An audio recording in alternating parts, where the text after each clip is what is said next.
We are live. Hello, everybody. Where's my page? Right there. But yeah, I took notes today. Ooh, no, now we're in trouble. Yep. I have a plan. But yes, welcome to Ready Play Go, everyone. Place where streamers, weirdos, and nerds get together and play TTRPGs.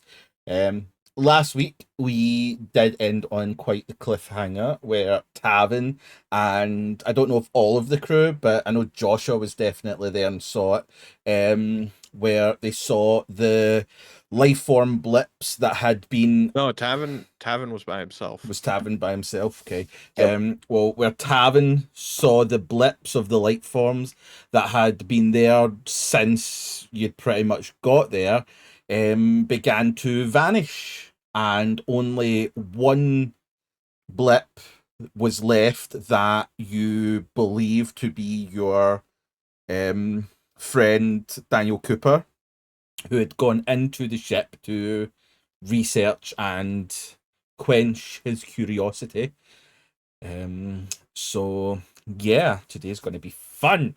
I am your game mother, Chrissy C90. We are joined by our lovely full cast of Doc Ryan, Haberdactor, Outermost Ghost, and Avery Connors. So tonight's going to be fun. I have alcohol because it makes it easier to think of how to murder your friends in game. So yes, hopefully everyone is comfortable and ready. Hold on, Chris. I find that when I have alcohol, I get very, very cuddly and not very murdery. The murdery thing happens without the alcohol. So is this like a reverse thing for you? Well, this is just Scottish. Ah.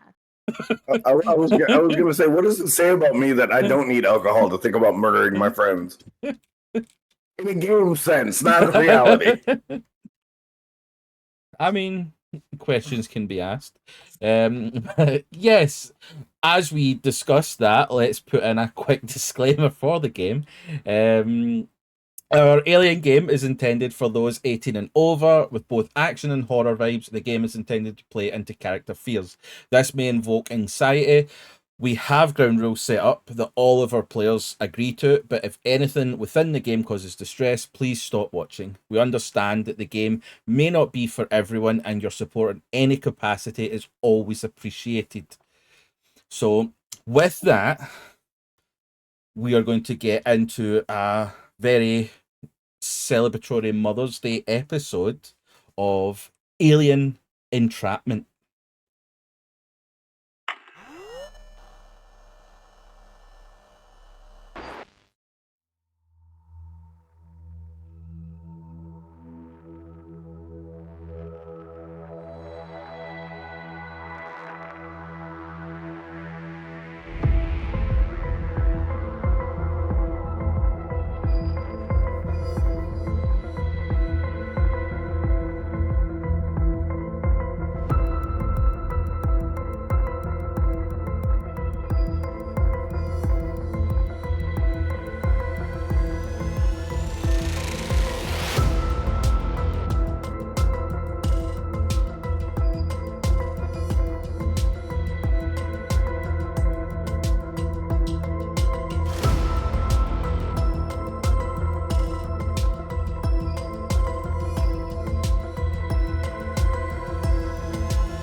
Are live, back.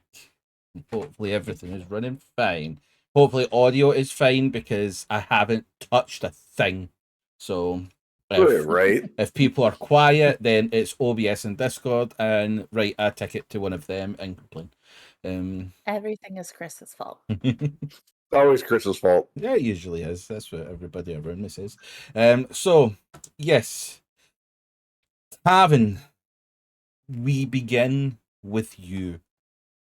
Alone in the bridge of Martha, you have just seen all 10 of these life form blips on your radar vanish from the cargo bay, leaving one single blip that you believe to be Daniel Cooper.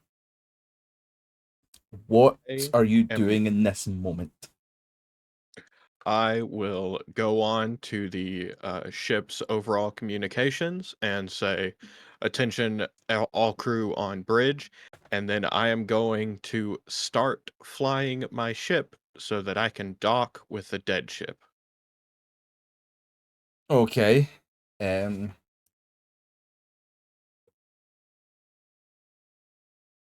can do that. Everyone else, you do get a voice through the entire ship of Tavin relaying this message, asking you all to get to the bridge.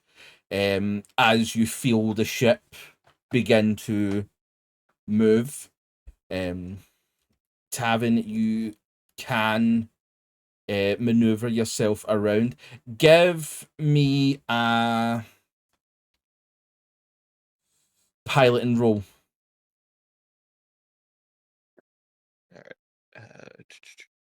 Two. Okay. Part of this was just to see if there would have been another, if you were able to locate another docking port. But with 2 successes, you're easily enough able to get yourself around. The docking port is the floor above, so you would have to kind of get down to the wherever you want to go, but you are able to dock. And is everyone else making their way to the bridge? Oh yeah. Yes. Okay. Then as Tavin gets into the docking procedure, would be the moment that all of you would arrive on the bridge at that moment. As soon as they arrive, I'll point at the radar and say, something's happening on the ship. All the dots are gone except for one. I'm going in there to check and make sure my friend's not dead. Okay. I guess I'll suit up and go with you. Yeah. Can't just let you go alone. And as soon as I am done docking, I'm going to get up and very quickly make my way to the airlock. Yep. It's easy enough. It's almost, pardon the pun, like autopilot, as you just straight in, dock, everything goes. It's probably one of the quickest and most smoothest docking procedures that you've done in quite some time. And you are able to start quickly getting down to your own airlock in order to board the ship. Who is all going with Tavin? I'll go with him. I'll go. Okay. Nope, that's fair. I'm going. Are you going? Okay. Yep. So yep, you all get down to the airlock. I'd probably say that this is the quickest you've seen Tavin like actively go towards danger. This is the only time you've ever seen Tavin actively go towards danger. Mental notes are being taken. But you all get into the airlock, pressurize the door into this abandoned ship opens up. I will need a comtech roll from whoever's going to open the other door, because this other door has not been opened yet. The other Cooper's ship is the one that's docked to the one that you had cut the door open. Cut open. So I need a I'll do comtech. the comtech. One One success. success. Yep. You're able to get in, get the airlock of this ship pressurized, and the door swings open, and you are met with the darkness and the occasional red glow from the emergency lights that you had before on your earlier visits to this ship.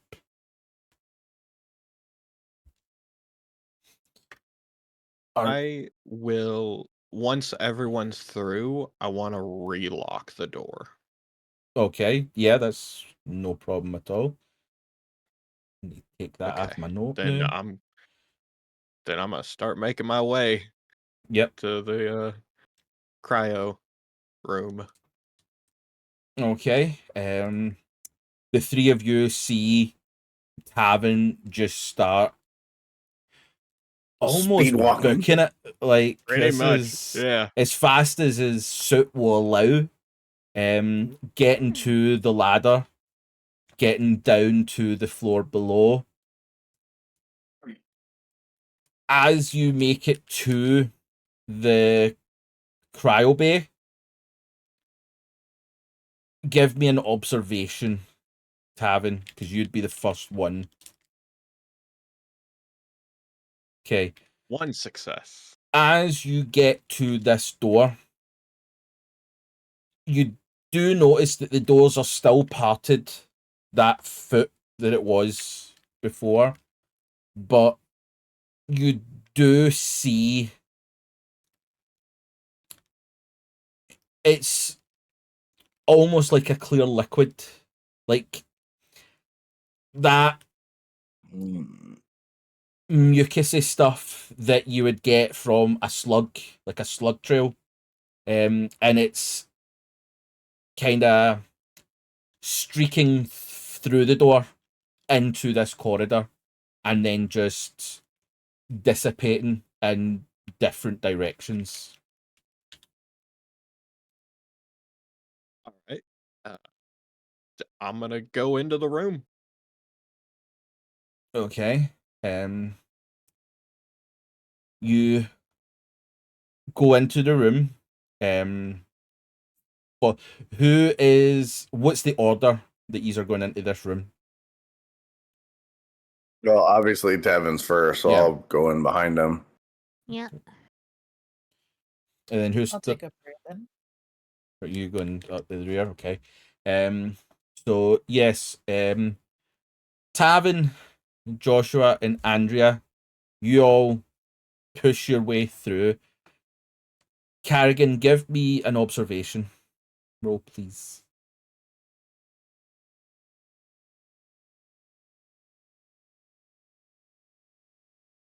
More successes. 4 successes. I had to push Yeah. before successes. Yeah.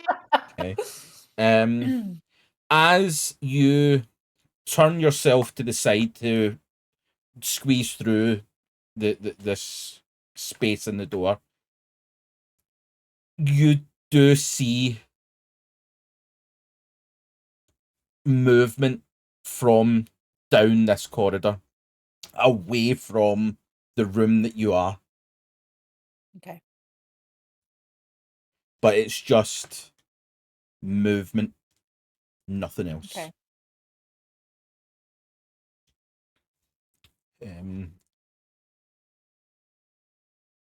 Tavin, as you go in, from seeing the radar before, you have an idea of where to look because you've seen where the blip is.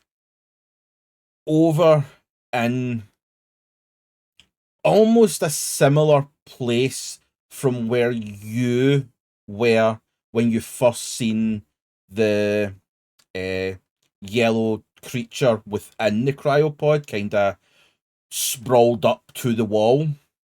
You do see a spacesuit occupied, lying up against the wall. will immediately run towards it. Okay. You get there, and this is indeed Daniel Cooper. And as you look at him, he does look back at you and just meets your gaze, and all you can sense and see is absolute terror in his eyes as he looks back at you, unmoving. I have a question. We're in the cryo bay, right? Yes. Have the pods been opened? Give me observation rolls. Can we all observe? Yeah, you can all observe. Where is my dang character shape? There it is.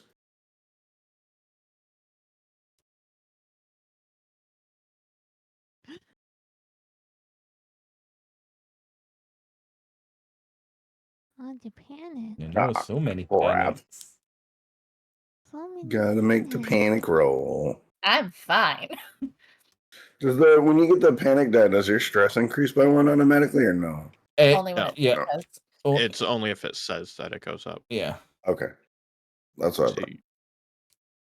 You're Yay. fine. Fine, I'm good. Totally fine. The three of you do glance at the cryopods, and none of them are open,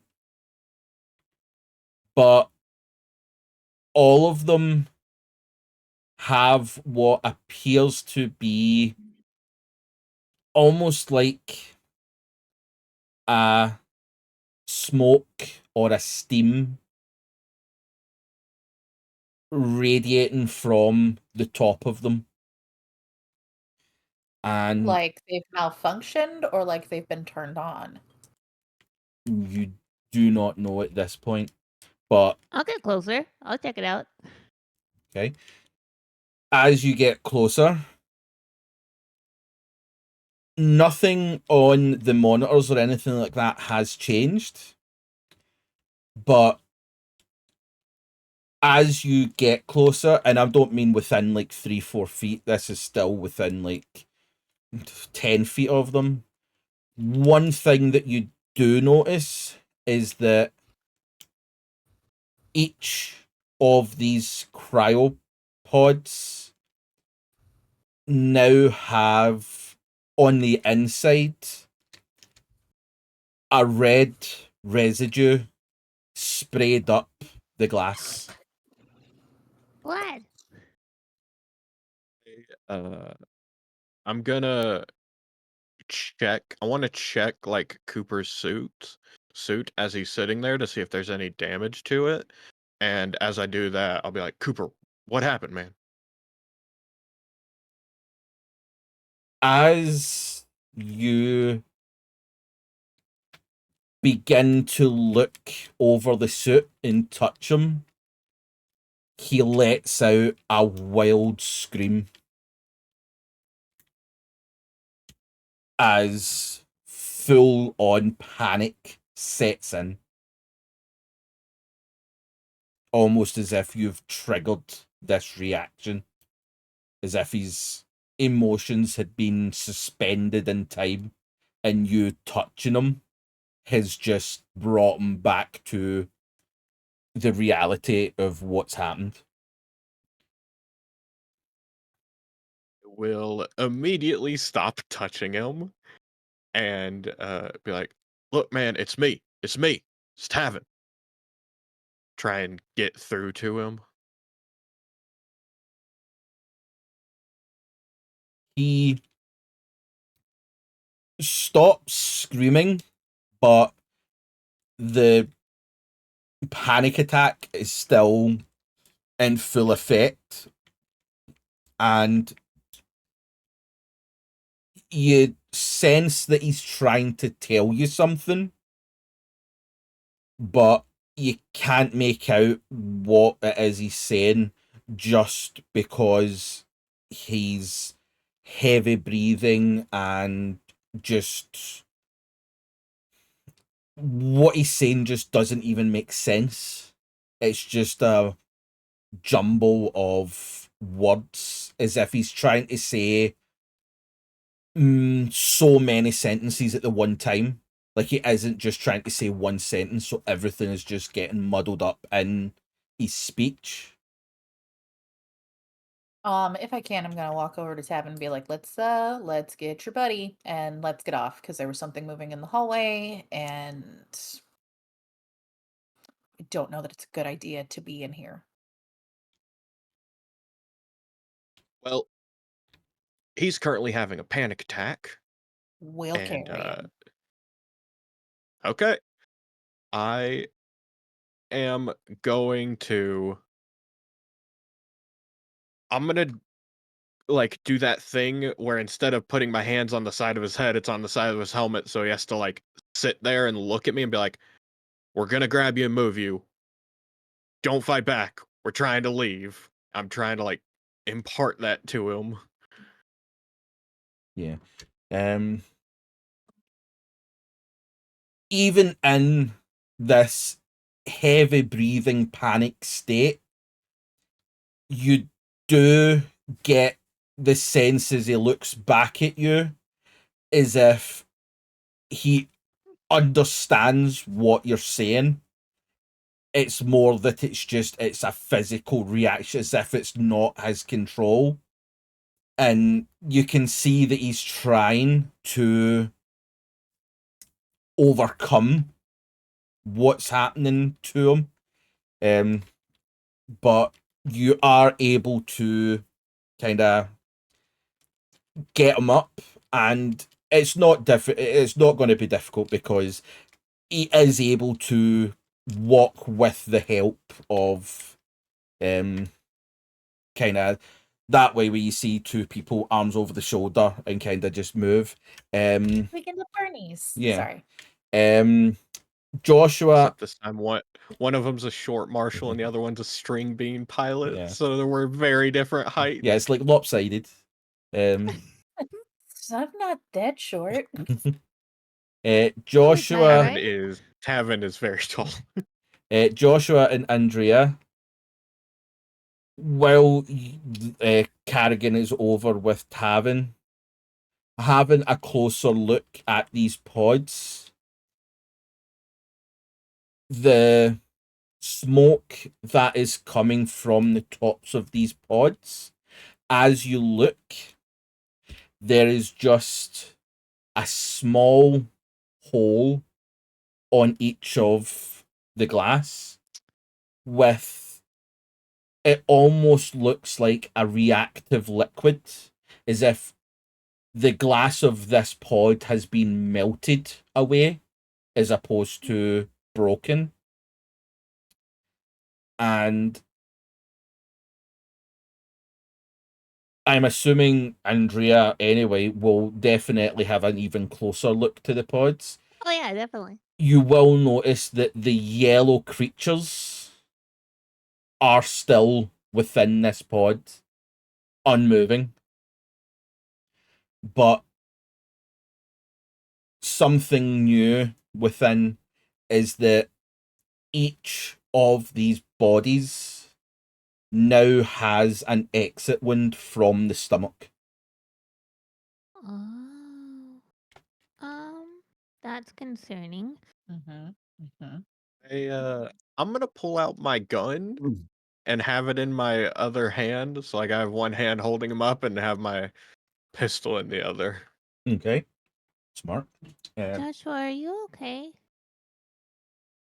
I'm just watching everybody's. I know what's happening. Joshua doesn't. Joshua, are you okay?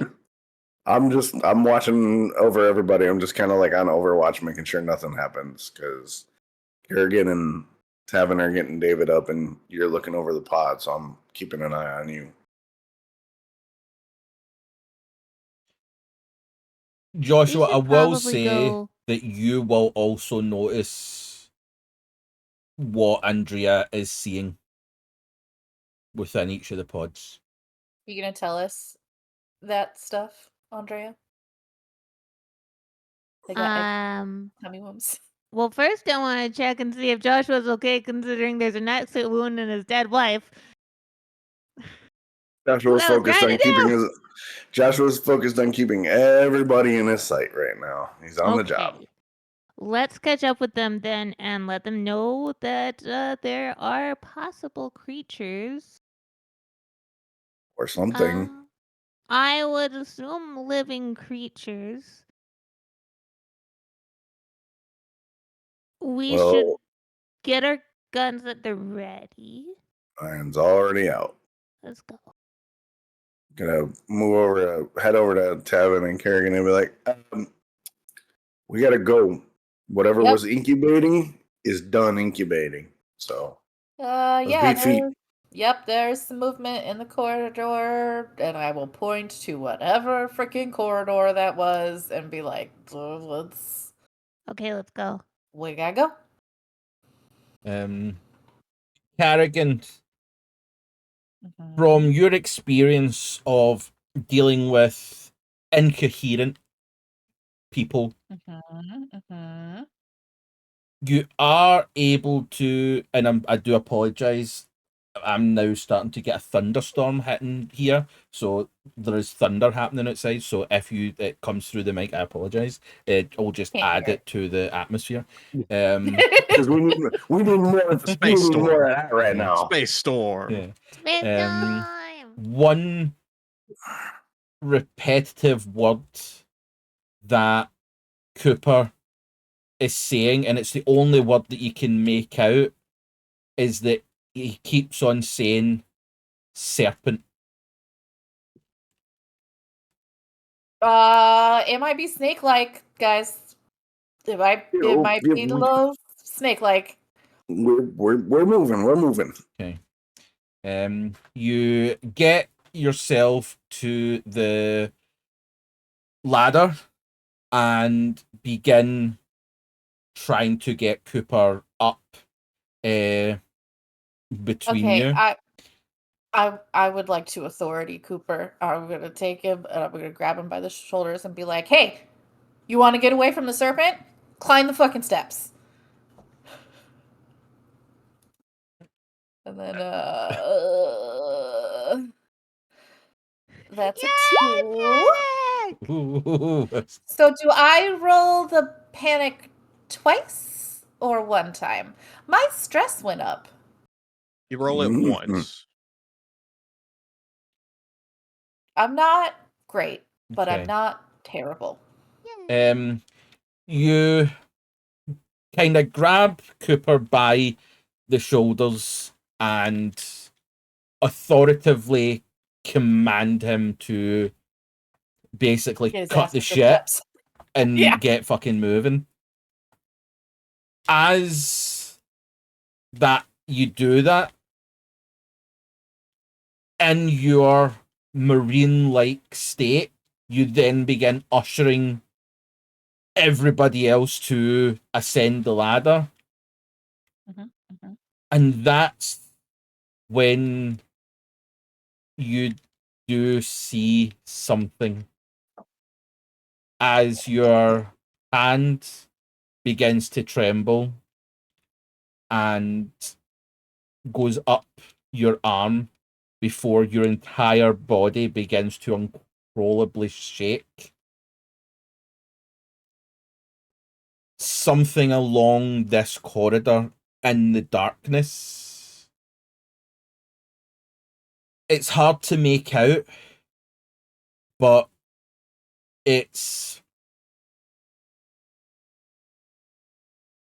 almost serpent-like with this smoothness to it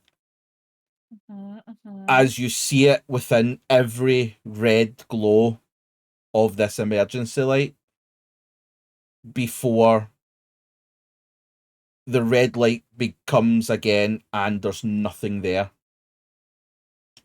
As you then put yourself up the the ladder behind everyone else and continue on towards the door. Tavin, give me another comtech to reopen the door from the other side. Okay. Perfect. 2 successes.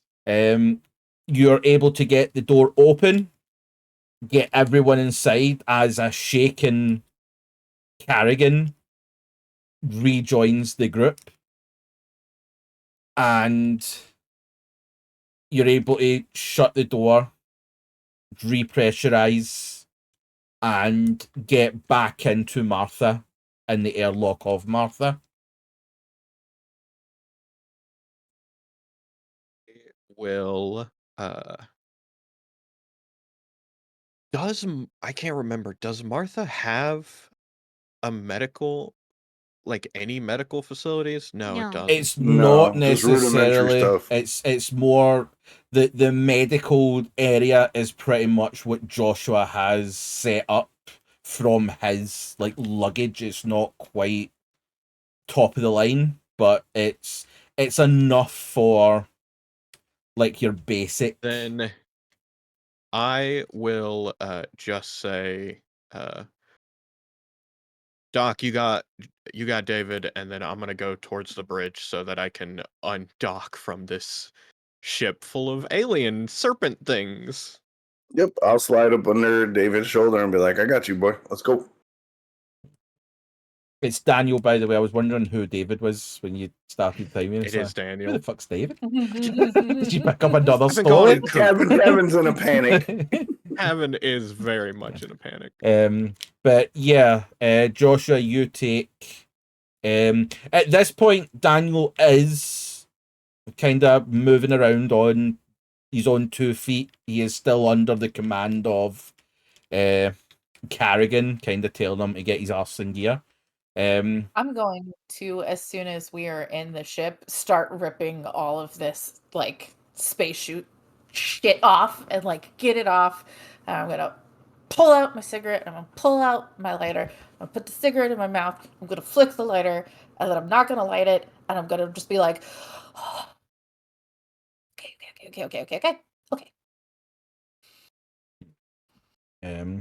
I would say, Andrea, you'd probably be the only one to notice that, as Joshua is currently trying to get Daniel into a position and Tavin is taken off to the bridge. Yeah, as I'm getting out of my suit, I'm gonna, like, after I do that, I'm gonna go over to Carrigan and, hey, what's going on? Snake thing. There's a big snake thing. Mm-hmm. What do you mean snake thing? I didn't see a snake thing. Yeah, I saw something moving, and Daniel just kept saying serpent. Over and over, and I kind of doubt that there was a serpent in a spacesuit, so it was able to move around that fucking space station like it was nothing. Mm-hmm.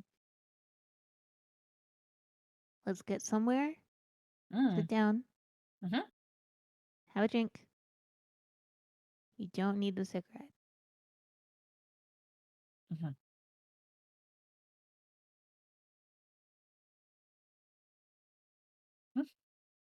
Okay, let's go. I would like to try and help Kerrigan get to like the canteen or somewhere more comfortable galley? to sit. Yeah. No, that's Galley, yeah, thank you. That's Words fine. are hard. The 4 of you are more than able to make your way to the galley. Tavin, you make it to the bridge and you are able to undock the ship and kind of get yourself, I would say, obviously, would you have done the same as last time where, because it would take 10 minutes to properly start up the ship, that you would just do your kind of simple maneuver to kind of just get away. Yeah, that low he's not powered. trying to. He's not trying to get away to take off. Yeah. He's just trying to undock. Yeah. So he would be doing like the bare minimum just to uncouple from the ship. Yeah. You're able to do that and kind of using the simple thrusters, able to get yourself a distance away that you deem safe from the ship. But it's easy enough. And then I want to let me know if I can do this. Try and run the radar kind of like around my ship instead of pointed. I want to see if any of those serpents might have tried to jump onto the outside of my ship. I don't know if that's anything I can do since radar is usually for outside.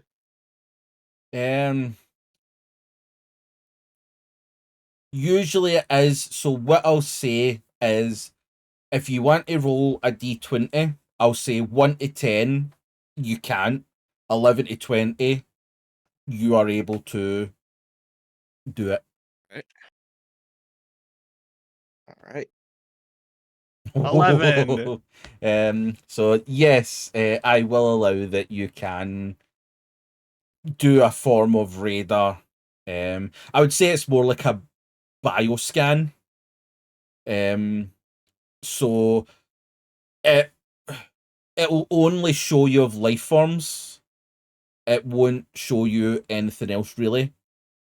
Yeah.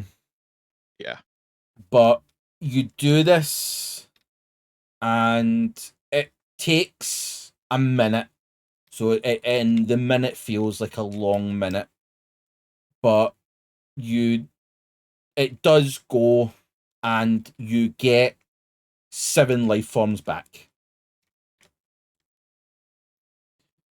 Is that including me?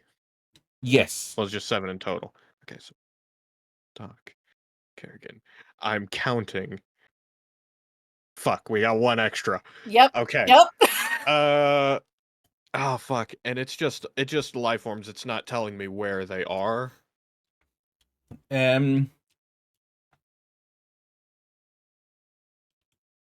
I will give you this, that 6 of the life forms are in the galley. Okay. I will immediately go onto the comms and say possibility of life form on the ship. One of the snakes might be on the ship. Fuck. Keep your guns ready. Everyone stay in the galley. I'm making my way there. And then I am going to lock the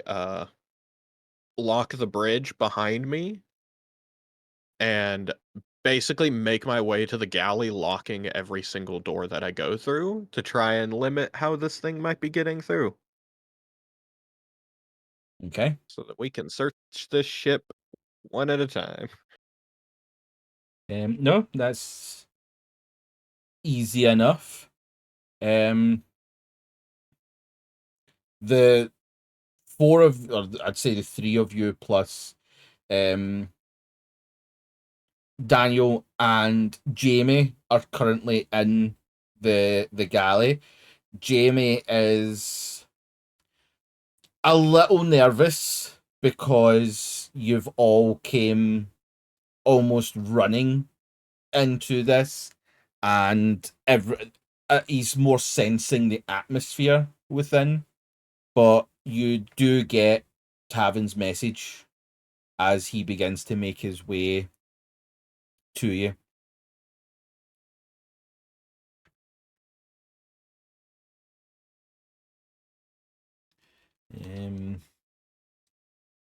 Joshua, give me an observation roll, please.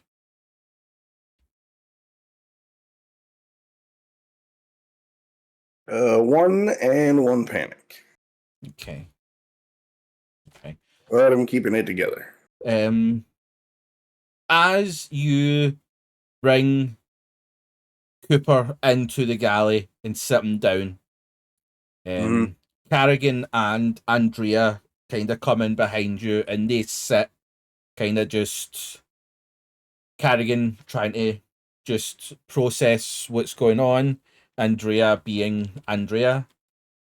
Jamie is sitting kind of confused and worried about what's going on.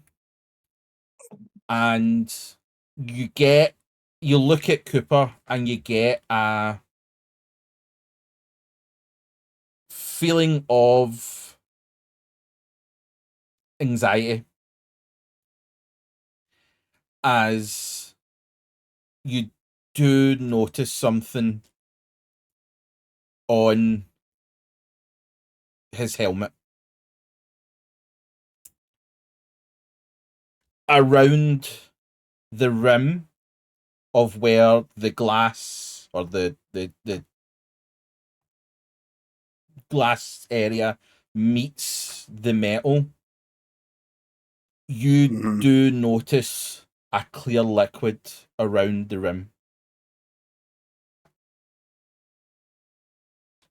Like from where? Like, is it where the visor meets? Like as if like just that very bottom rim of where the visor meets the neck piece of the helmet. We're all in our suits still, so like is it on the outside or the inside? It looks to be on the outside from what you can see.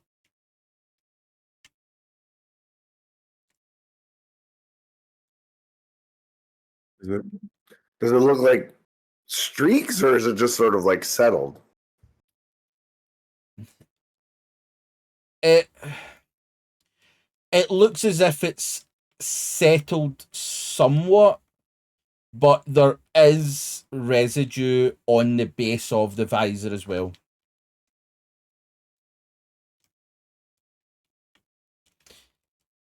Give me a wits roll.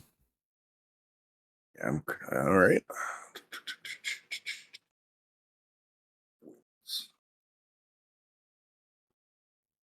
Okay. 2 successes.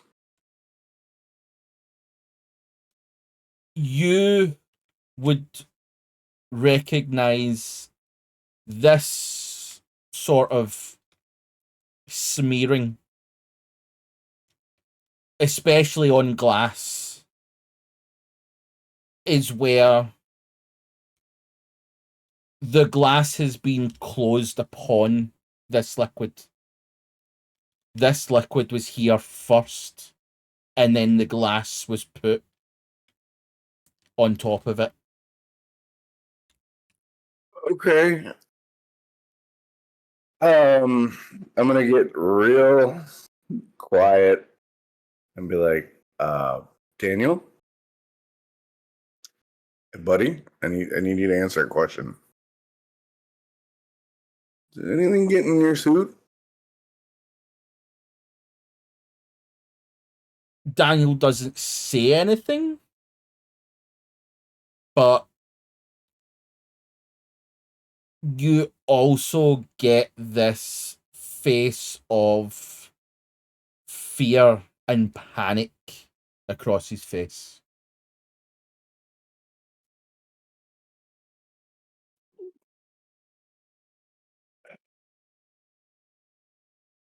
Okay. Shit. I'm gonna kind of. Is Carrigan like within arm's reach, or where's Carrigan? If we're in like kitchen area, I'm like looking through the refrigerator, like looking to see if there's possibility of chocolate milk in here because I don't drink, but I'm I trying need to help something you. comforting. Yeah.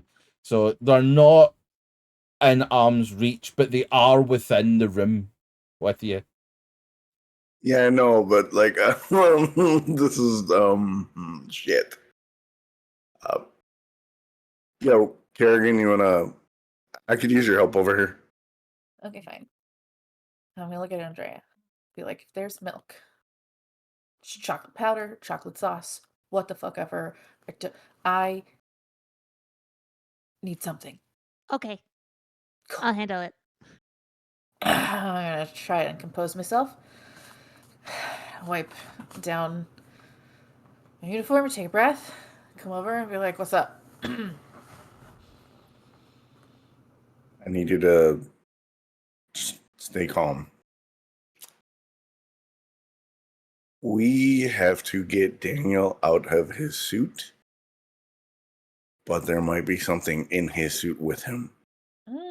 So I need you, as I'm going to slowly remove pieces of his suit, I need you to be ready to Okay. stab whatever it is in his suit that's not Daniel, because we can't shoot it, because we might shoot Daniel. Can I stun baton it? Yeah, that'll work too. Okay. Okay, you ready? I'm gonna look at Daniel. I'm gonna put on my the old calming presence. I'm like, all right, Daniel. Very calmly, we're gonna start to get you out your suit, so we can make sure that you're okay. So just try and relax. Stay calm. We got you. And I'm gonna start undoing his suit. Very slowly, making sure like I'm paying attention to any other movement and anything like that. Because I don't know what the fuck could be in that suit. I am But I'm in being a ready position, ready to stomp and baton. And I'm super unhappy. Fair enough. Here we go. Okay. I'm just gonna start undoing the suit. Right. Joshua, you begin by twisting off Cooper's helmet and placing it to the side. And you slowly, as safely and gently as possible, begin to pull the suit down and off. I need both of you to roll agility. Carrigan, remembering that you have a -2, and you're Now I have a question about that. I got a question about that because that says, hold on. Where did I just read a thing.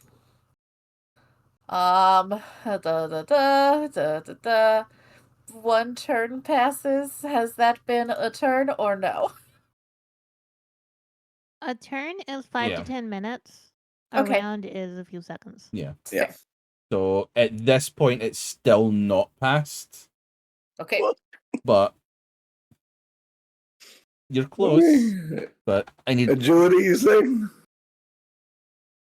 yes, agility. Here we go. All right. -2. I'm gonna push. Okay, 1 success. Okay. Well, let's try that up. Oh shit! I got 3 successes. Yeah. I did get a panic, so we have rolled. I'm keeping it together Okay. though. Okay. I'm keeping it together. Okay. I smelled a cigarette and flicked my lighter. Yeah. As Joshua, you begin to slowly remove this suit. You get to the point where it's just down at Cooper's feet.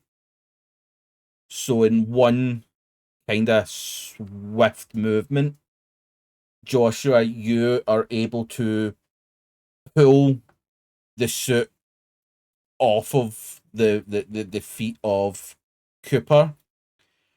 As Carrigan, you are, with a little tension, begin to just beat and wail on this suit. Joshua, in this almost frenzied attack. I'm also tasing this suit. Yeah. that was kind of where Joshua's ability roll was getting brought into it, or agility roll. Luckily, the push saves Joshua from many electrical shocks. You are able to remove your hand from the many metal components of this suit as Carrigan begins to shock. And after about 30 seconds of this vicious attack, you are left with an unmoving spacesuit and a Cooper off to the side, kind of sitting where Joshua had left them kind of there while attacking the suit. Okay. Once that moment has passed, I want to examine the suit for anything that shouldn't be in the suit. Okay. I'm gonna grab like a we're in a galley, so I'm gonna grab like a ladle or something and just kind of be like, No problem. Give me an observation roll. Okay. 2 success. As you gingerly, ladily examine this suit, you find nothing. It's an empty suit. The only visible thing you can see is this liquid around the rim of the visor. So I'm gonna walk over to Daniel. Very calmly, Doctor mode again. Put the coat back on. Hey, buddy. You said there was. Well, you gave the impression. As you get to saying that, with your 2 successes, you do see something that stops you in your words. On either side of Daniel's face, you do start to see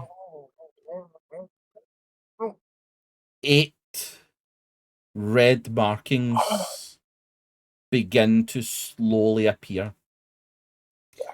Tavin, you at this point will be walking into the galley.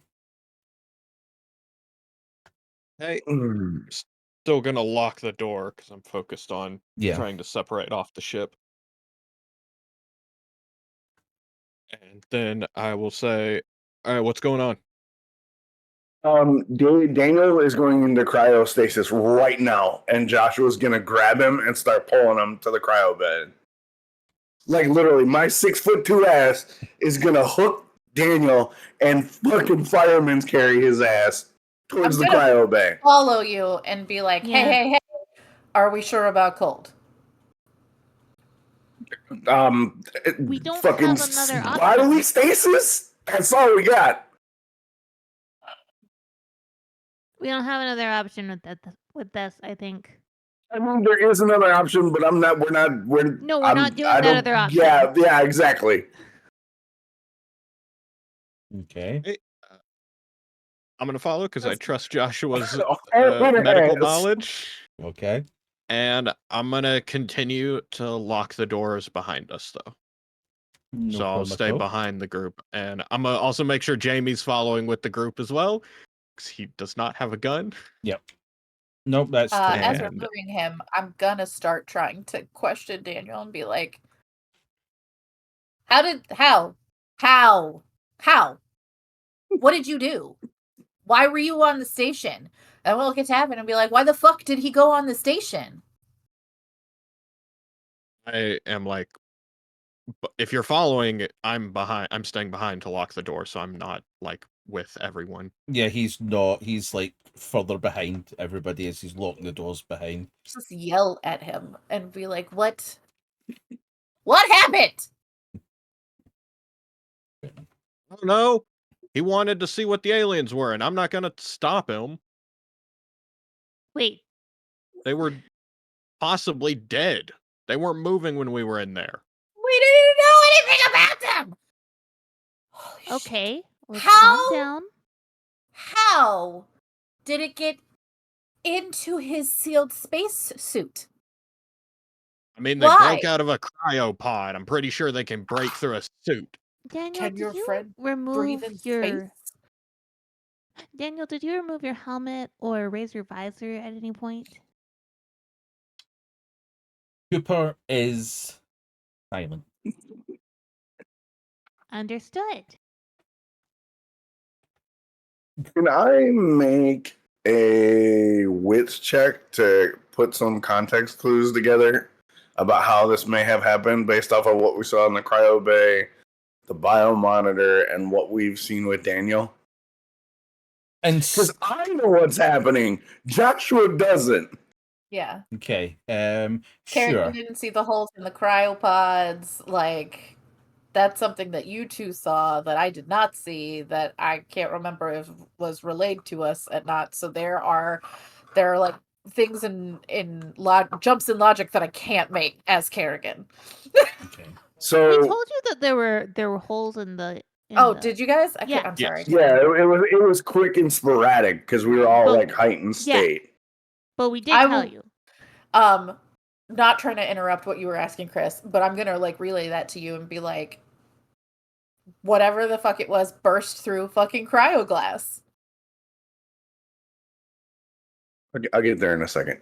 Can I add my medical knowledge, my medical aid skill to the context of trying to figure out how this happened?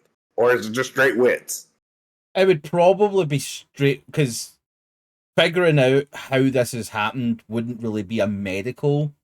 Like, Okay. you're not medically trying to figure out what happened. You're just trying to put your train Right. of thought together.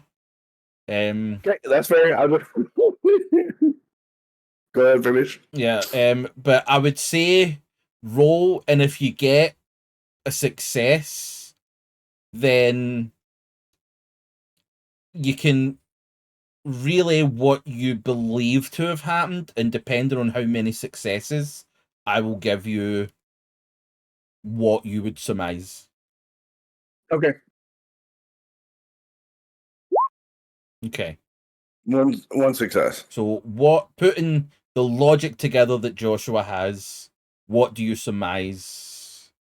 Okay, so as we're moving down the hallway and everybody's having a conversation, Joshua will say,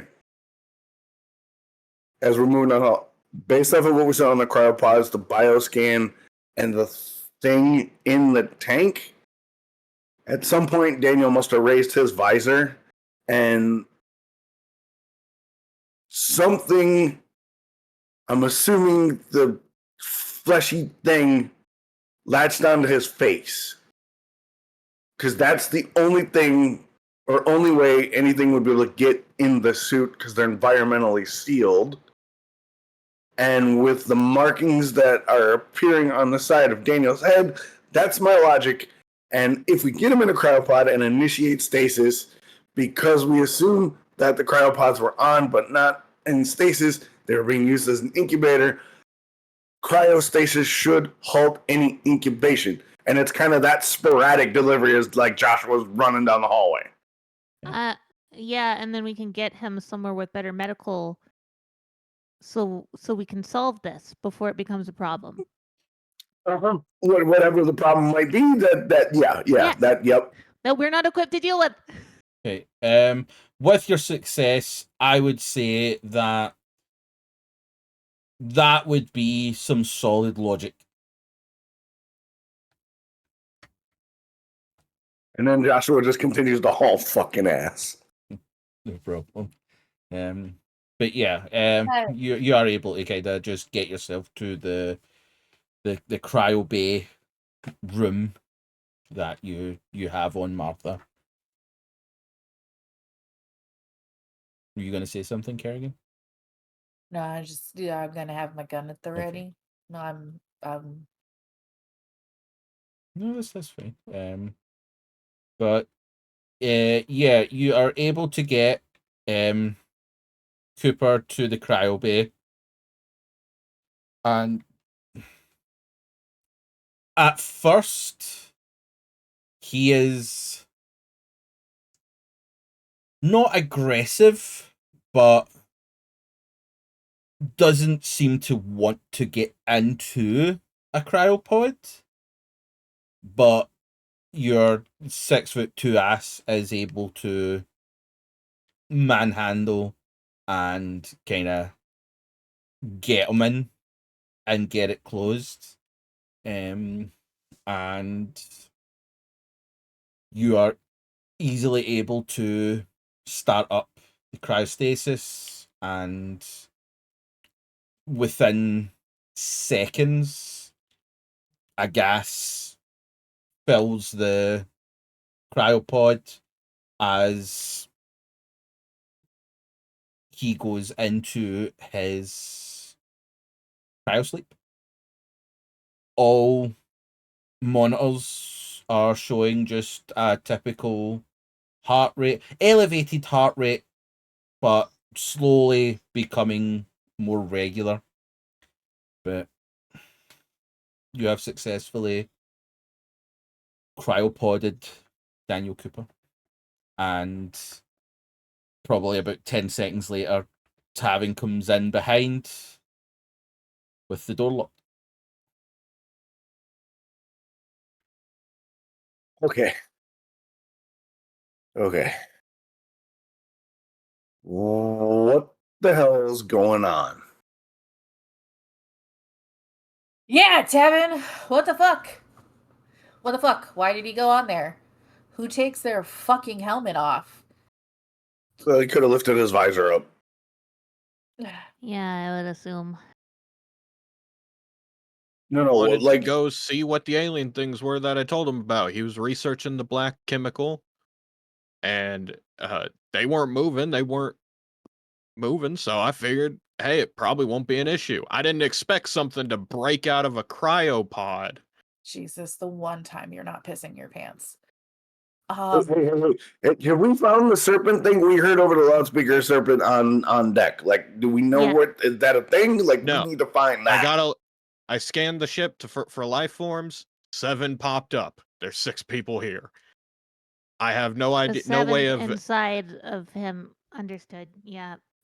maybe, or it could be one that climbed from the ship and is currently on the outside of my ship. Okay, so we need to pair off and search the ship. Okay. What was... It's more effective, Carrigan. You know it's more effective if we pair off and sweep the ship.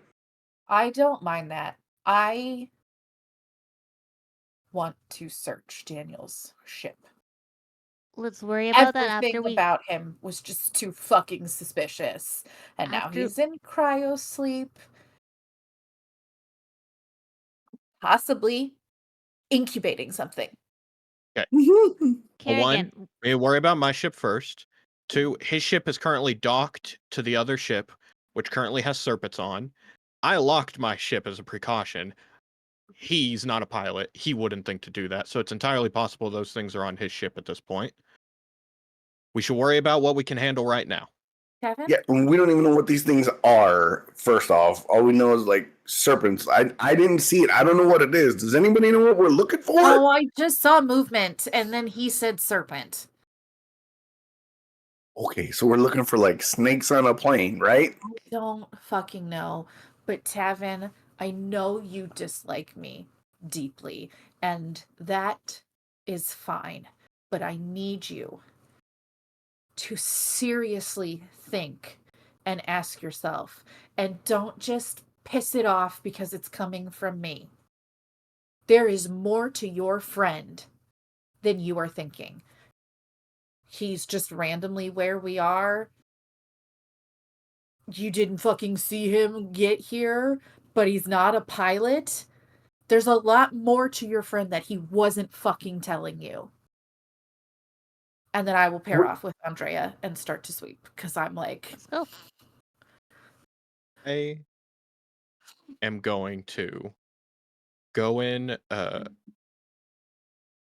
gonna go into one of the ship's computers that would be in the cryo base, since most of the places would have access points.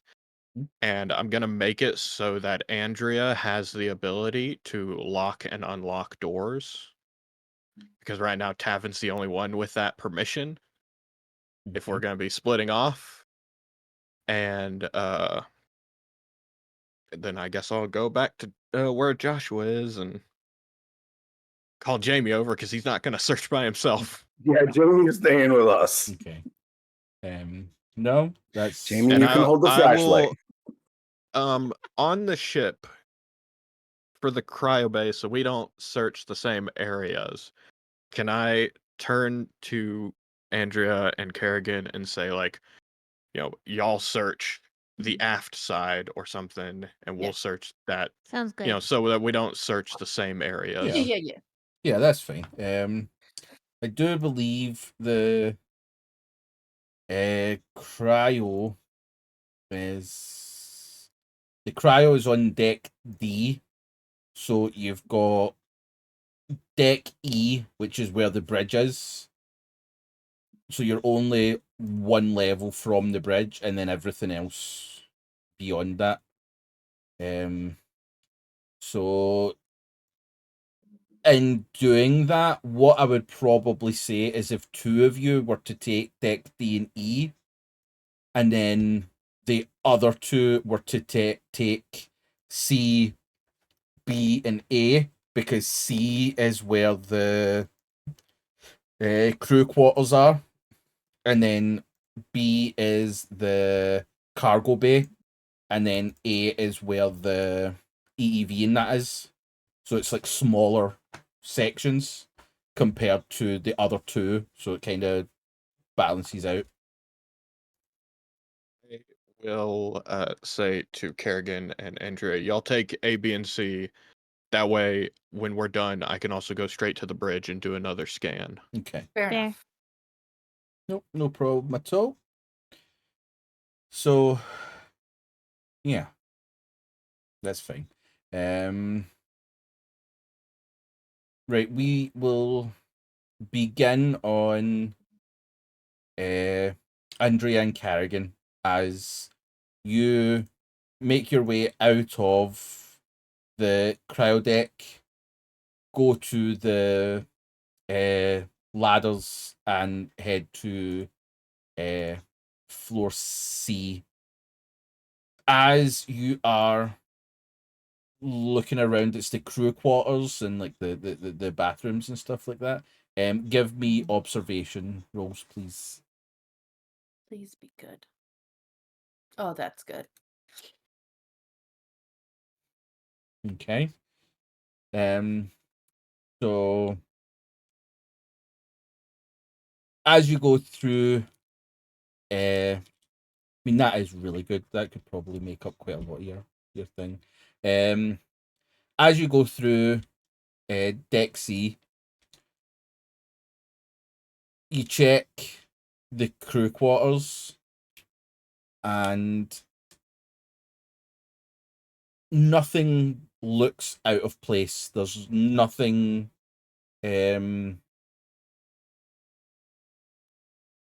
odd.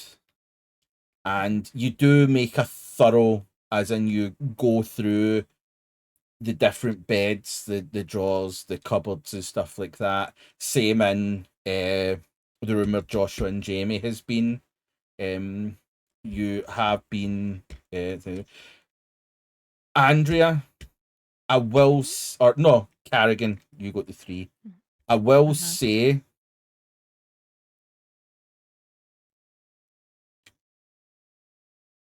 as you're going through the room where Joshua and that is, Smells like shit. Sorry. it does smell like shit. Hey, they probably showered. I hope. It has a sort of a musky smell. It smells like a teenage boy. Yeah. Sorry. And meat. Cured meat. Just Axe body spray. Cured meat, Axe body spray, and old potatoes. Oh, stop being gross. But you are able to kind of go through, and the one thing you find is Joshua's bag, which has stronger than normal locking system, one that you'd never actually seen before. Okay. But in this instance, it has no bearing on your thought. No. Andrea, you do notice something that you've seen before. As you're going through like wardrobes and stuff like that, you do find like a stack of papers, and next to them is a sheet of paper that looks almost that it was crumpled, and you recognize the note that says, "Glad you're not dead." Well, it was the kid. But you are able to rule out that there's nothing out of the ordinary on Deck C. Okay. You move into the cargo bay area, Okay. and this is where you do notice for the first time the packing job that Tavin has done with the crate that has all the paperwork and stuff like that you got from Arceon. I see. And it's literally all it's bolted to the ground, so that this is not moving anywhere. I'm gonna look at this and say out loud in a thinking out loud way. I wonder if he'll be that thorough when it's his friend. What do you mean? He's terrified of this goo, which I get.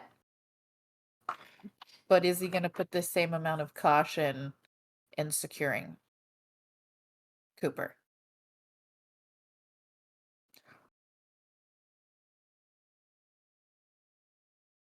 I think we've done what we can for now.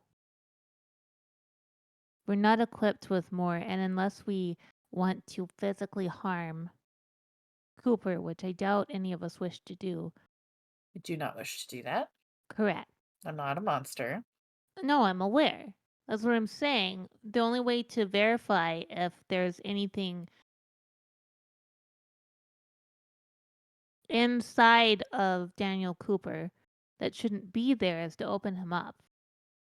We don't have the medical facilities to open him up, see if there's anything inside of him, and then close him up successfully.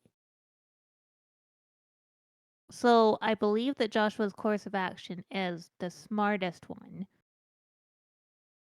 at time being. But I can honestly say that if I were in Tavin's situation, if you were in danger like that, I can't think that I would do anything differently than he did. I don't disagree with that. Yeah, so I think we need to maybe give him a little bit of leeway, at least in this instance only. I hope it's a learning experience for him.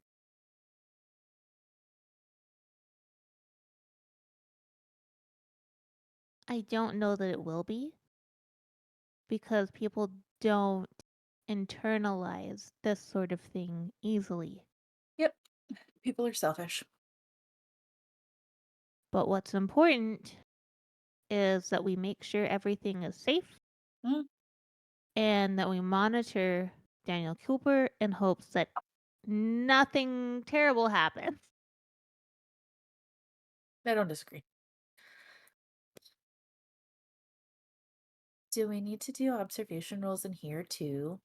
No, I'm just doing. Cool. I'm just like Cool. 4 successes between you is more than enough to kind of go through. Cool. Carry us through Yeah. each place. Yeah, but I don't want to have to keep on rolling. Like, Yeah. especially with the stress die kind of like being there. Like he's looking through a Yeah. shit. Oh, what? All Okay, right. fair. Do we notice anything in this other than his very thorough securing job? In here, you do not notice anything else that would deem a danger to the crew. All right. So then Sandra will be like, all right, are we clear? On to the next. On to the next one. On to the next. You make your way to the EEV room, and once again, as you are looking around the room, looking inside the EEV, nothing jumps out at you of any impending danger or anything that has been in here. Everything is relatively clean in here because no one's been in here since Jamie and cleaning after he'd been in here. So it's very much the 3 floors that you guys have checked. There's no danger and any sighting of anything that isn't you guys. Okie dokies. So we will move over to Joshua and Tavin and Jamie. If you guys can give me observation rolls as well.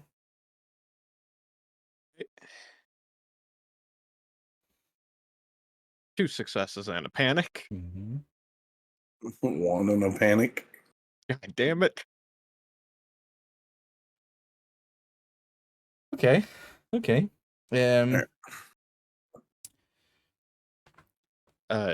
Just so you know, Joshua, your stress needs to go up by 1 because I have started twitching. Yep.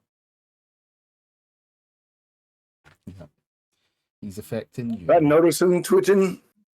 I would say yes, that you do notice the kind of nervous twitch in his hand, but I would say that you're not far off. Like, it's almost as if you can sense that feeling, and it's probably down to the closeness that both of you have been to this situation.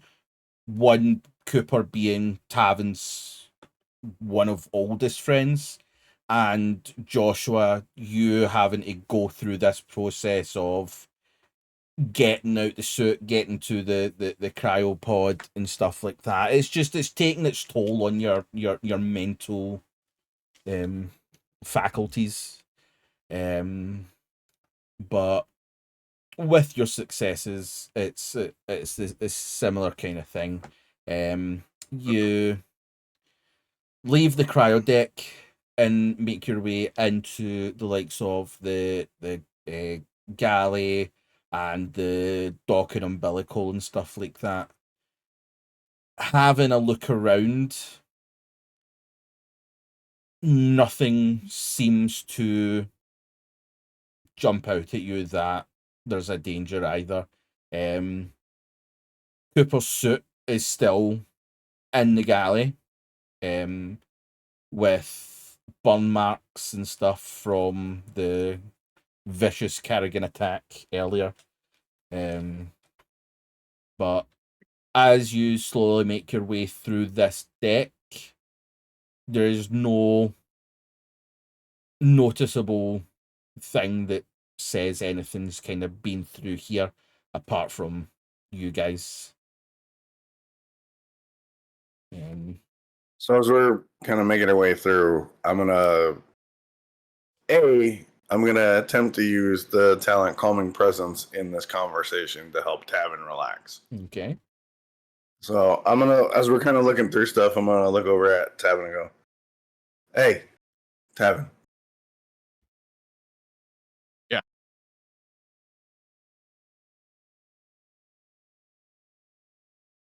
Technical difficulties.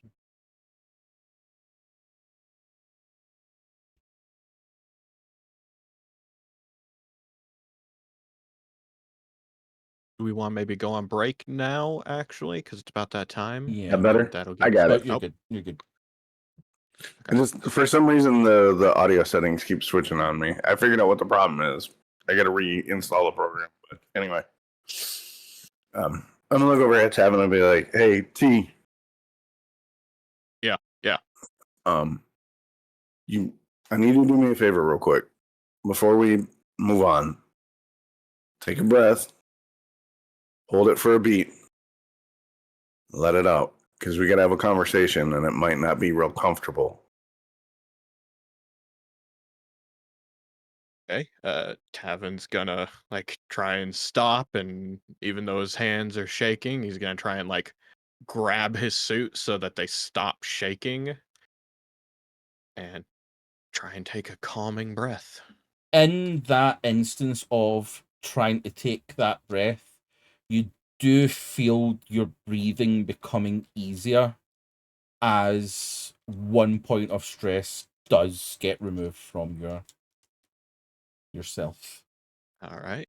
And you do feel that little bit calmer in the situation.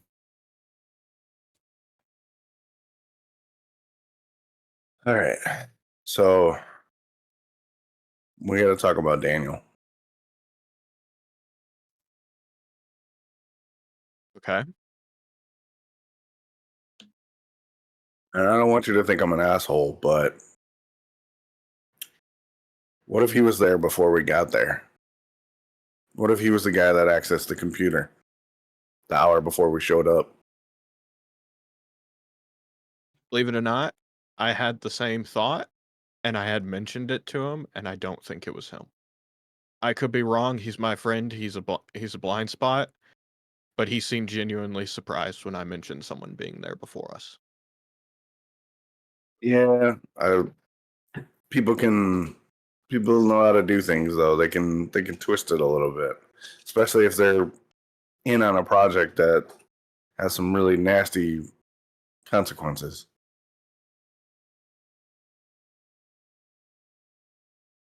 Well, I think that's something we should worry about after we know he's not infected with some type of alien parasite. Well, we'll know when we can get him to a facility. But here's the thing: if he's in on it, the minute we show up somewhere, they're gonna take him from us because they don't want this project getting out. Well, as far as I'm aware, the closest place that wouldn't be too bad to go is it was New Albion, right, Chris? Alba. Albo? Alba. Alba. Yeah. New Albion is from a musical. Yeah. Alba. Yeah. They had very good medical facilities. They're not directly under control of the military, and it's been a while it's been a couple weeks since we were there, so they might be gone by now. Yeah, but the chances though, they were there when we got there. Like Carrigan's dad was there, so that's the minute we show up, they might throw up a flag. I don't know where else to go. I don't know where else to go either. My problem is as much as I hate to say it, is we need to get over on his ship and find out what the fuck he was doing after we secure this ship, so that we can tell if Daniel is in on it or he was telling you the truth, that he's not in on it.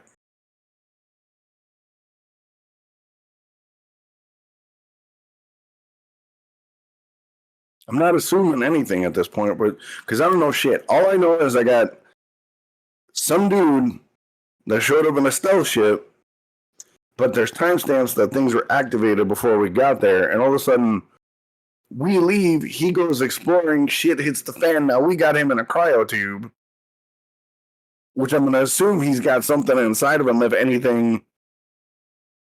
If what we saw in the cryo bay is what it is, we may have gotten to him early enough before what the fuck ever. But we won't know anything until we can A, secure the Martha, and B, get over to his ship and see what the fuck's going on. Tell me I'm wrong.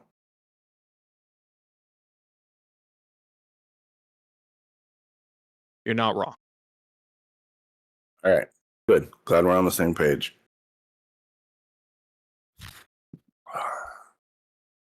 Then, and only then, if we can clear Daniel, because right now I don't know shit, and I don't trust shit other than the people on this ship.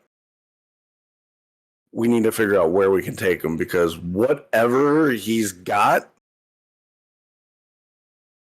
people are willing to kill to keep it covered up. Which paints an even bigger target on our back.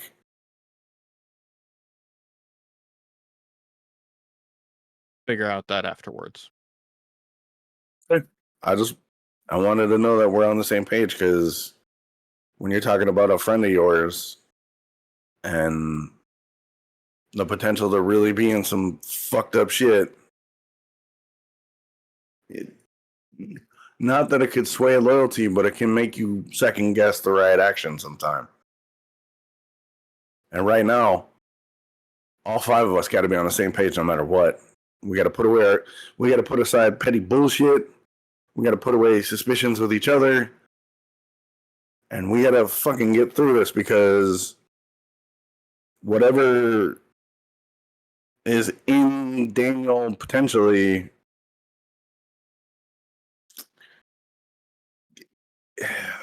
I don't know how to, whatever it is something we haven't seen before. And that is going to be something the company wants, the military wants, and anybody else who may or may not have the best intentions on whatever that thing is. Like a serpent, Carrigan said a serpent thing and she saw movement but like didn't see it. So we are fucking way out on this, and we can't trust anybody but anybody in this ship right now.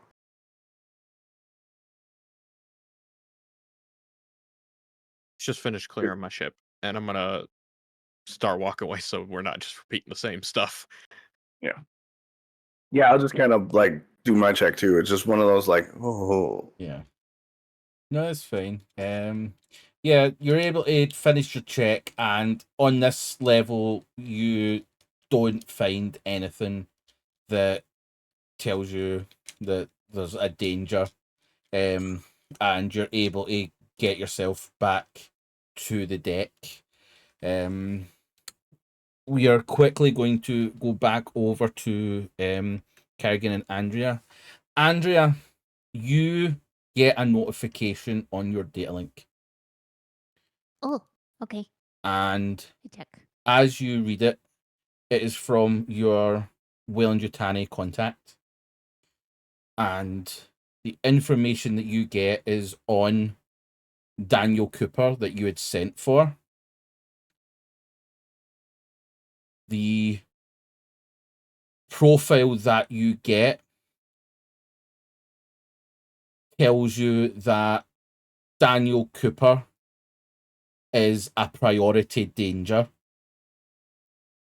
is a known saboteur of the Arceon station, and is currently working with the USCMC. And that is where I'm we're showing going this to Carrigan immediately. Well, before that, we're going to go into our break for a little 10 minutes. So we will be back. Get yourself your bathroom break, fill up your snacks and your drinks, and we will be back in 10 minutes, everybody. Okay, you're back from break. Make sure everything's still running well. It is. Look at me. Go me. Pro streamer. 100%. Okay. So yes, Ghosty, I've sent you that message that you received. So that is the full message that you have gotten. So yeah, we will pick back up. Andrea, you and Carrigan are currently making your way back to the bridge where Tavin and Joshua said they would meet you at the end after searching through, and you had just received a message update from your Wayland Mhm. Yutani contact. From my boss. Mm-hmm. I show this to Carrigan. Yeah, you just immediately be like, son of a bitch. What it says is Daniel Cooper, priority danger, known saboteur of Arceon Station, approach with caution. Last known, they worked at US CMC with bioweapon department. Son of a fucking bitch. I'm just gonna start running. Carrigan, we still don't know if wait. Go to the bridge. We did our Run sweep. after. I We're run going to after. the fucking bridge. You're easily able to keep up after your previous. Yeah, she fucking outran me. I was certainly hope trying. so. Yeah, you are able to make it to the bridge. Is the bridge door open, Tavin? Andrea No, has the bridge access. was locked, Okay. I but can unlock the bridge would doors. have special Yeah. locks. Okay. Because that's We don't it has like the hardest lock. So Tavin's literally the only one who can Yeah. open the bridge. So Okay. you get to the bridge door, but there is the intercom kind of system that you can use when you get there.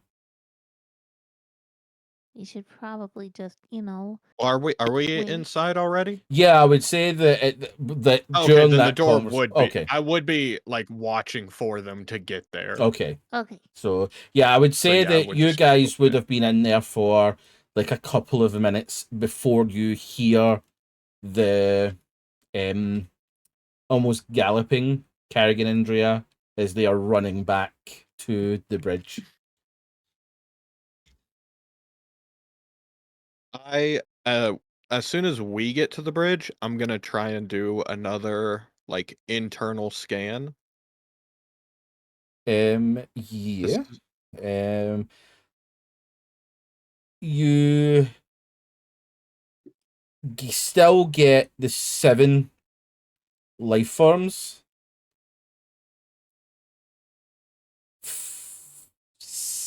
5 of which are pretty or on the bridge. This as it comes through, I would say that Carrigan and that are kind of just breaking the threshold. So 5 of them are in the bridge, and 2 are very close to each other in the cryo bay.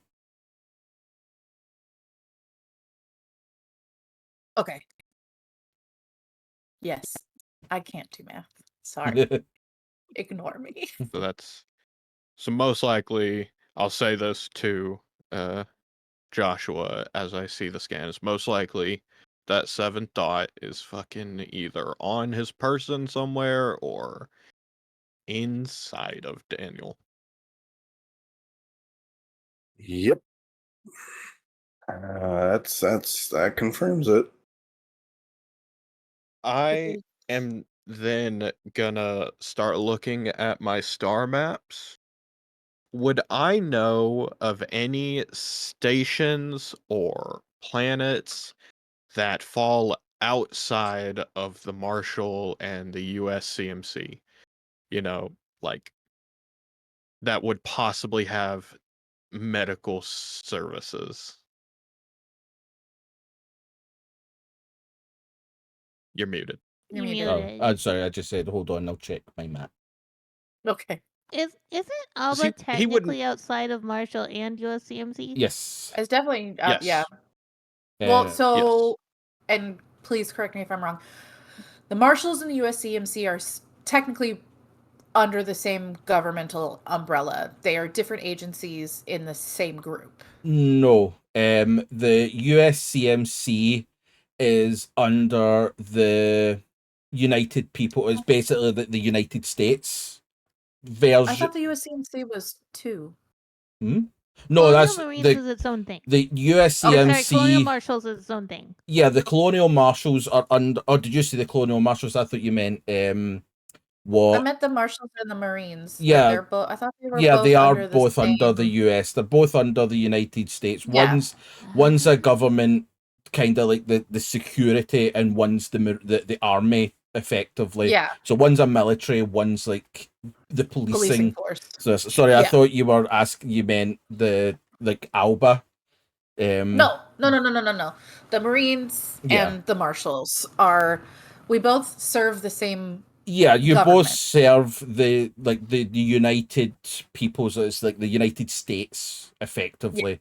It's them that you are kind of governed by.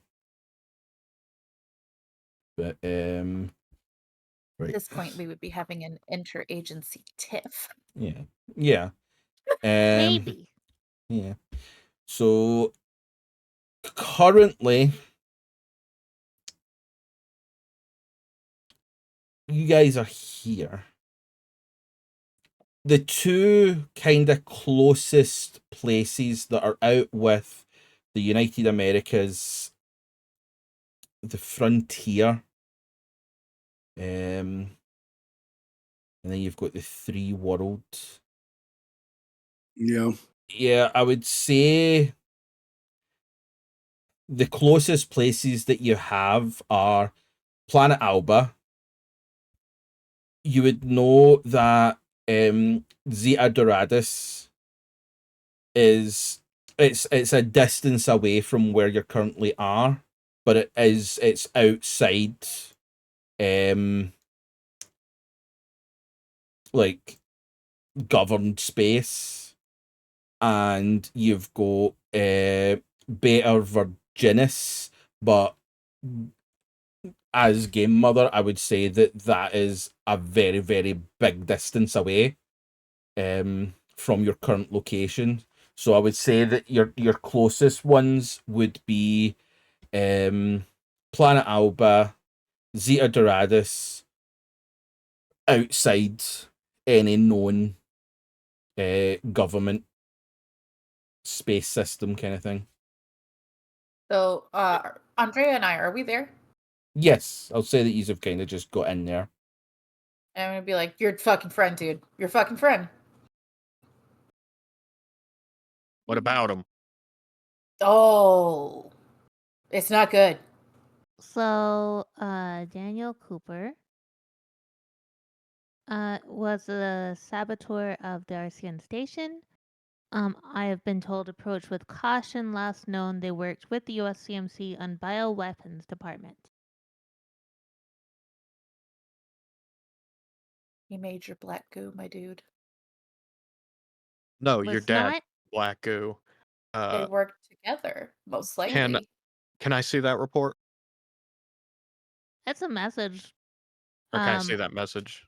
I can forward you the text of it. I am not supposed to let you handle my data link, but yeah, I'll give you the text of the message. Speaking of data links, a couple episodes ago or last episode, I sent a message to a couple of people. Do I have anything?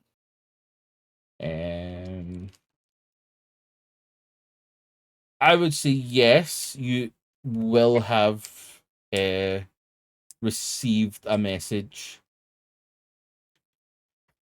from Lydia Montel. Okay.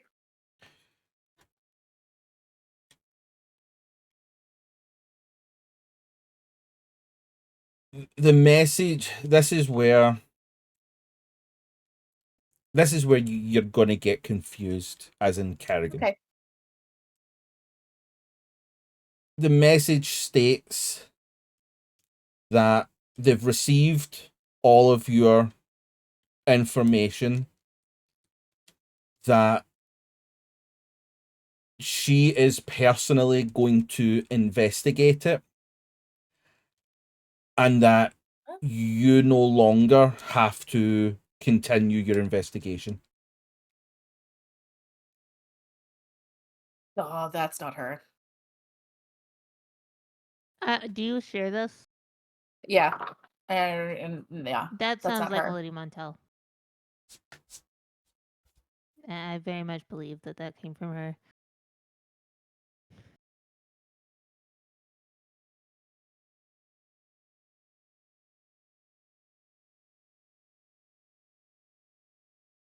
My mom messaged me back. If I remember correctly, I basically sent her a message that was like, "Hey, Dad tried to have me killed. Have him, happy Christmas." If your data link had the ability to have scene reports on it, it would very much have been seen. Alright. But you have no reply from your mother yet. All right. And then the last person I think I messaged was Matt. I think I forwarded back a bunch of stuff. Yeah, Or the bear. you did thing me up, but again, you have not received anything Okay. from Mac. But were we in the room when Tavin was talking about going to a non-governmental space? Tavin didn't talk about it. He was just Yeah. looking up. That was. Oh, I thought, okay. Yeah. In my brain, you said it out loud to Joshua, but never mind. Sorry. No. If Andrea forwards me the message, The text as of the Tavin, message. as Tavin reads it, he's his face is gonna drop and he's just gonna be fucking, God damn it, what'd you get your fucking self into? And all right, what do we do? I think we need to search a ship. Yep. Well, So I think this is how we do it. Carrigan, you and I have combat experience. So you and I secure the ship. Once it's secure, we'll bring Tavin on with his comm skills, and Andrea, they can run the ship systems, download whatever we need. And then Tavin, you can set that ship to fly the fuck out somewhere else. My ship does have a very large hangar. And his ship is very small. Is it small enough to fit in the hangar of my ship?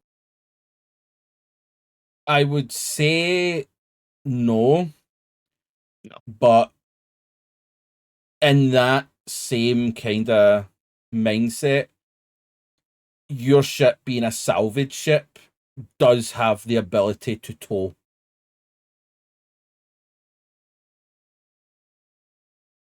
Okay. When I link to the ship,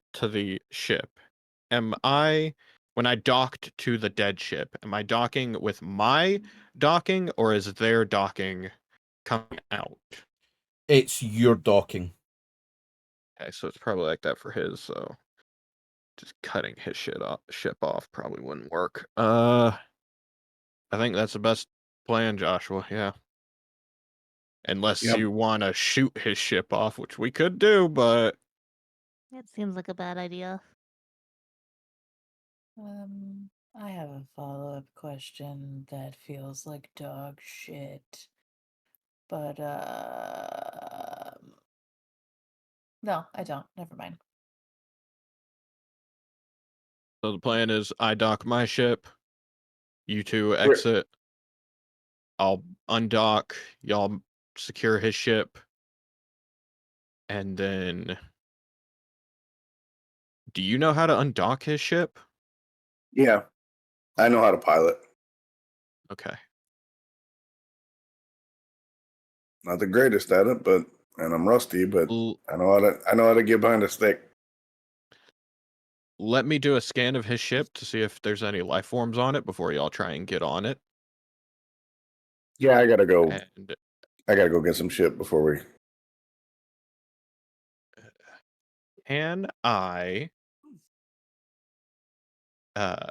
Let me know if this is too much. I have an ability called Hidden Stash, Chris. Can I look for or look through the bridge area of the ship and try and find some type of like handheld communication that I could pair to my ship? Okay. I will say you'll have to roll because you did use your hidden stash to have a flamethrower in previous episodes. Well, it was a torch, and it says the ability specifically says I can do it once per game. Right, okay. Does it say that you can change the content? Let me pull up the ability because it's too small to read on the character sheet. Hidden stash. You begin each session with an extra item of your choice hidden on your person or stowed somewhere safe. The item must be something you could reasonably have. The game mother has final say about what items are available to you. If the game mother allows, you may wait until a dramatic moment during the session to choose what type of item you are hiding. Okay.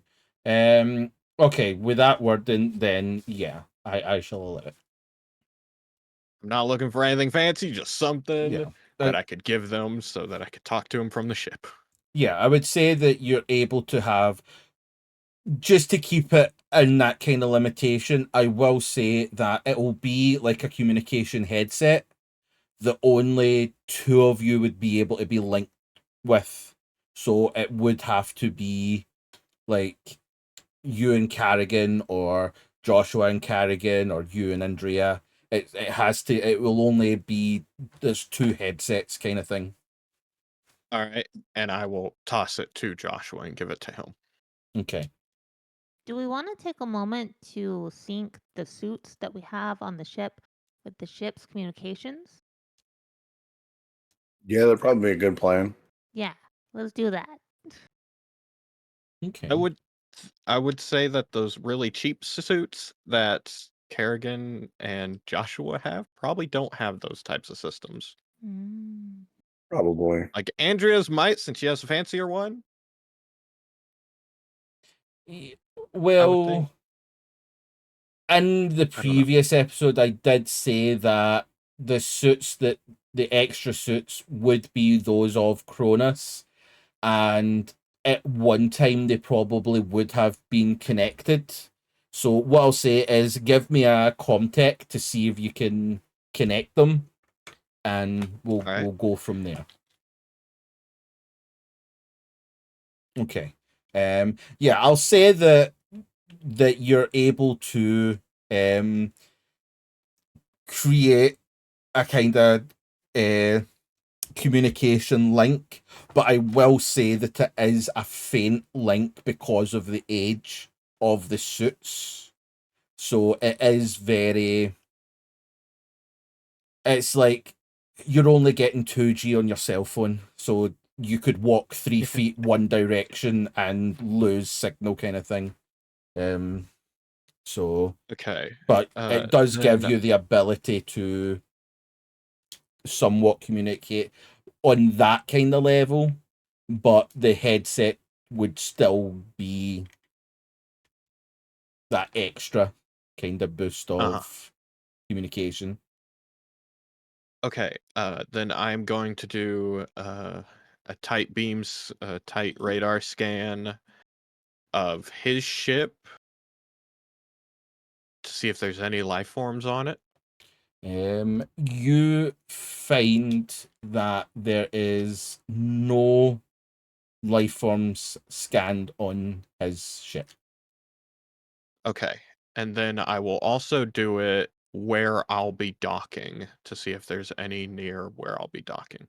Okay. Same again. The airlock and the kind of beginnings of the corridor outside the airlock don't appear to have any life form blips from your radar. Okay. I will tell that to Carrigan and Joshua.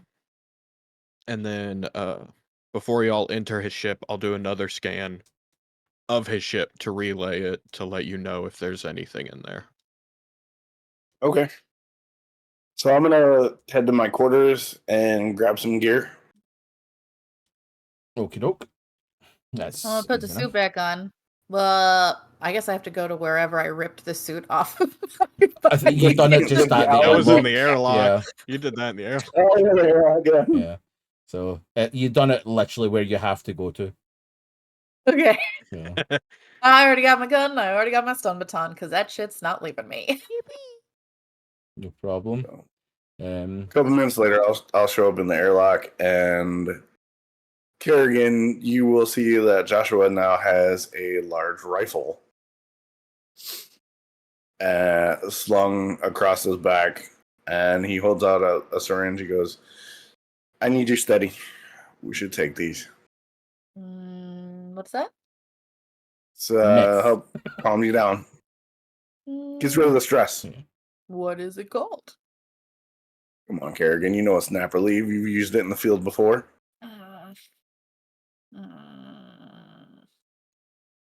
Look, we are going out to a very dangerous ship. There could be snaky bits on there. We don't need the shakies. Show. Tell me where I can read up on nap relief. It should I just can be tell you in about the nap relief. yeah. It's just in the core rule book under Yep. drugs. Page 136. 136. Thank you. I was close to it. I was getting there. So it'll be Just not 140 by the PDF numbering, but it's 136 in the book. So essentially, it just takes away all the stress that you have. It does, if you take 2 in one shift, give you a -1 to agility. Mm-hmm. And it is used as a cheap high for some people, but only if taken in more than one dose. Okay, so this is coming from a medical professional. Okay. All right. Don't worry, you're not getting it from a shady corporate agent like me. Because Joshua is I've doing been the nothing but same honest with thing. you. So mechanically, this takes me down to 0. 0 stress. All right. But if we use it again, we take modifiers then. Yeah. Yeah. So Kerrigan, if you're a Marine, you would recognize the rifle as a scoped M42R long rifle. Okay, dokies. Advanced sniper rifle of U.S. Colonial Marines. Dokily dokily.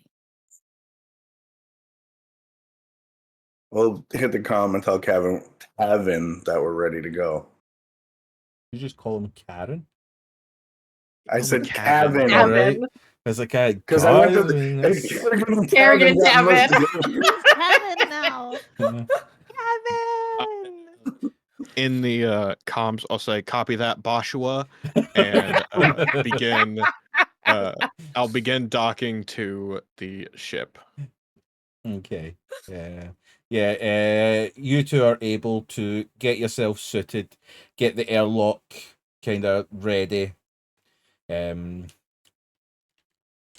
is able to dock with the abandoned ship station.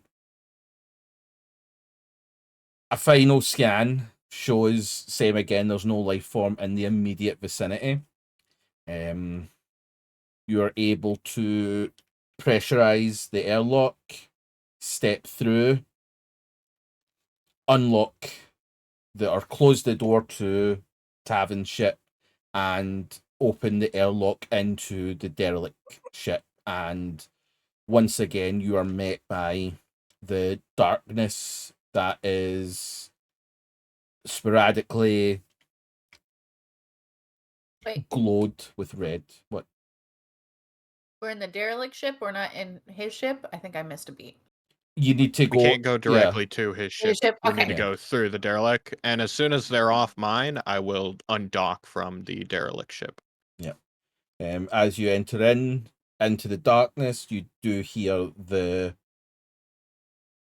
clunk of Martha being undocked from the ship, and you now find yourself in darkness with a red glowing light pulsing throughout.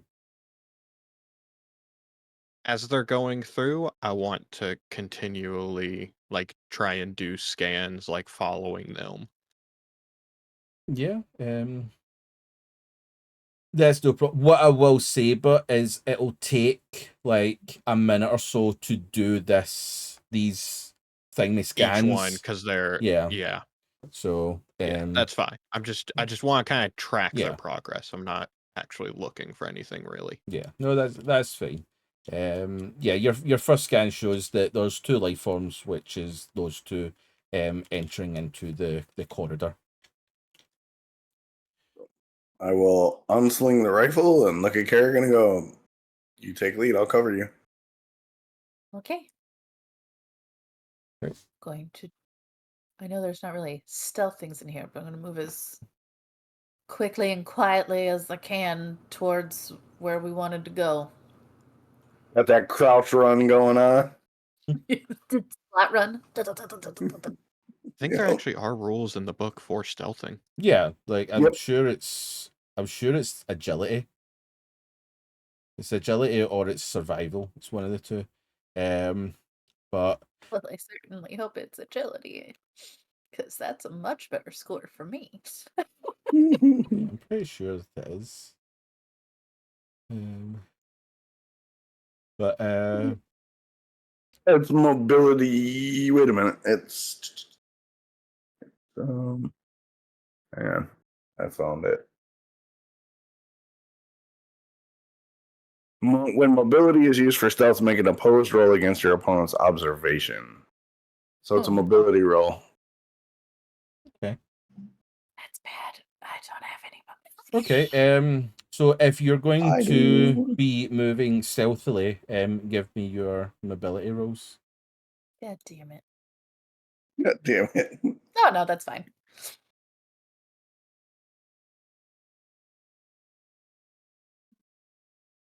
Okay. Oh, we're doing all right. So we need to do. Oh, no, something's going to perceive us. It's an alien game. Have a word. It's bound to happen. I need a locker to hide in and hold my Look. breath. I don't Papa. actually have them on this thing, so I actually just need to get what I have to roll. You just need to know that the all-knowing God of Wayland Yutani is always watching you, and you'll be fine. All knowing God, my ass. I make the air you breathe and the water you drink, Okay. the ground you walk on.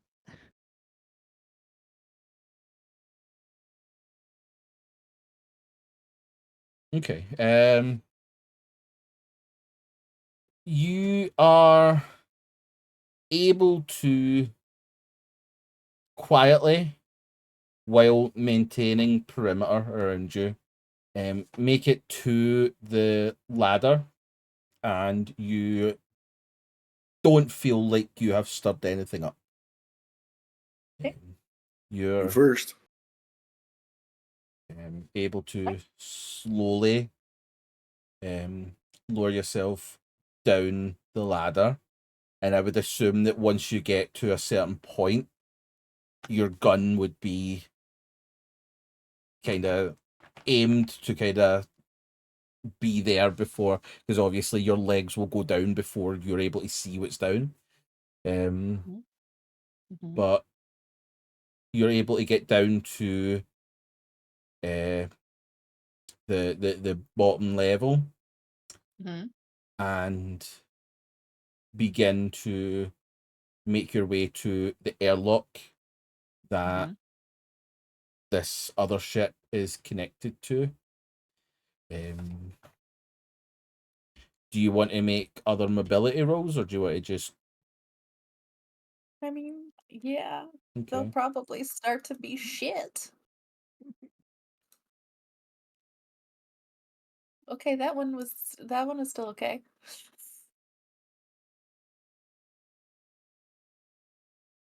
Okay. Okay. You slowly, carefully begin to make your way down this dimly lit corridor. Mhm. Weapons at the ready. Mhm.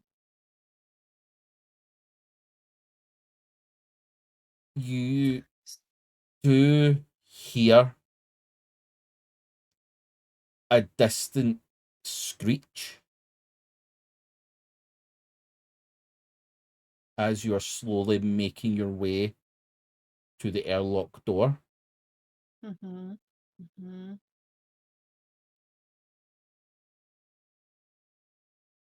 I will say all this time, Tavin, there has been nothing in your scan in the immediate.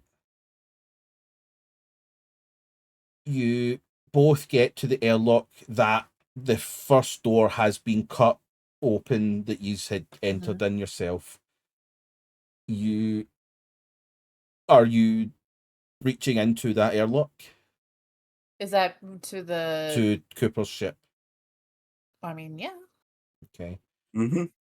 You enter in and you get to the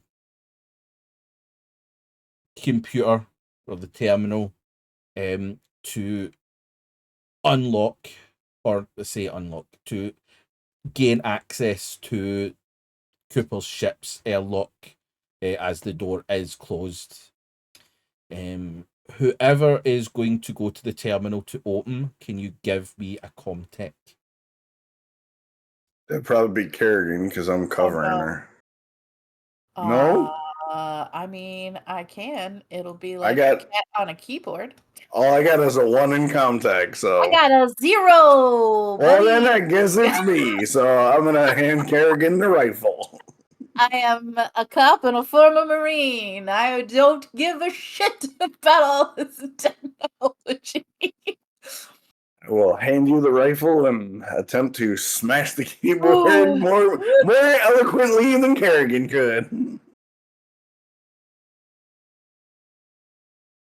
Nope.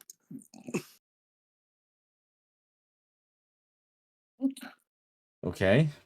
And Give it back and go, well, fuck. I try? cannot try. Yeah, let Carrigan try. Okay. Yeah, Joshua, you try to get into the system, and the tension of the situation is just that little bit overpowering of you as you are unable to open this door. Do you say you were going to try, Carrigan? Yeah. Okay. Oh god, I got a success. Okay. The cat succeeds. As you kind of calm yourself, give back the rifle, and begin to go, Tavin, you get 2 extra blips on your radar coming down the corridor towards the airlock. Will immediately, through the headset that Joshua has, notify him that there are 2 things coming towards him down the corridor. Is the door cycling? Do we get like the countdown cycle or whatever? Yep. The door on the other side is currently pressurizing or depressurizing, because you have to do opposite to be able to gain, because this part is, I mean, but yes, the countdown has begun as the percentage is making its way to your targeted percentage. I'm so sorry. Reminder. I can't happen, right? No. That was just to Joshua. Yeah. Okay. I'm gonna take a knee and over my shoulder go, Carrigan, we got 2 incoming. I will drop down. I will have my revolver to the ready. Okay.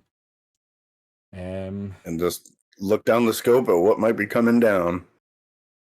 Okay. As this beep from the terminal is clicking on as the depressurization is happening, after you set yourself and get into the zone, both of you do start hearing something moving towards you through this corridor.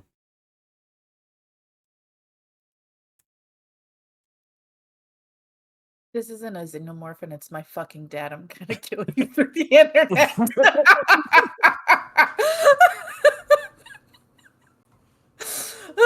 Jokes. Sorry. Tension break. Ooh, my butthole's puckered. As this sound gets, it's not deafening, it's not like a loud sound. It sounds small, but it's coming towards you from two different directions. I'm gonna try and acquire a target. Okay. As you prepare yourself, you do see movement at the door. What door? The door. The door one that we walked you've through. walked through into here. Well, what's it look like?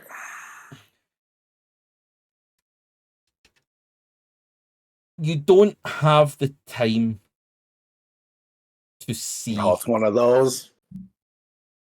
I need both of you to give me agility rolls. Chris. Two successes. Okay. Both success.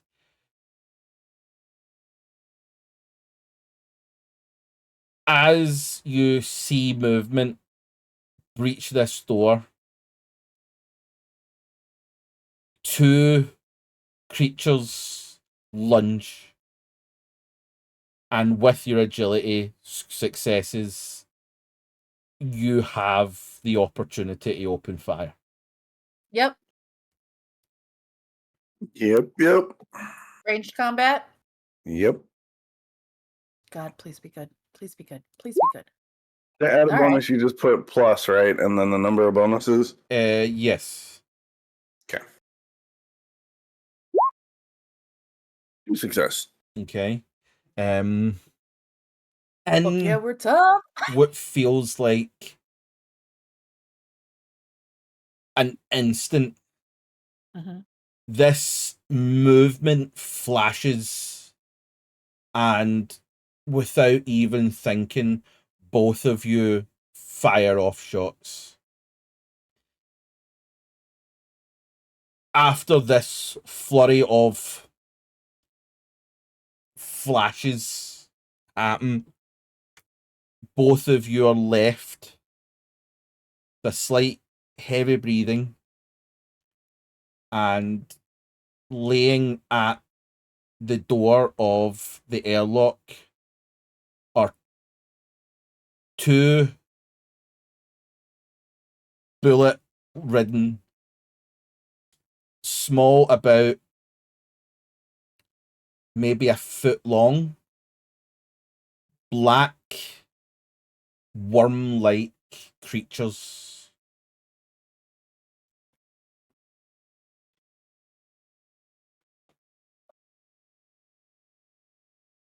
Look at Carrigan and be like, good shot, Marie. Yeah, I'm gonna walk up to them if I can, and I'm going to stomp the carcasses, cause fuck that shit. As you go to stomp, Oh! I don't know. I know. About this universe. I know. But we don't know. as you go to stomp, give me an agility roll, Carrigan. Okay.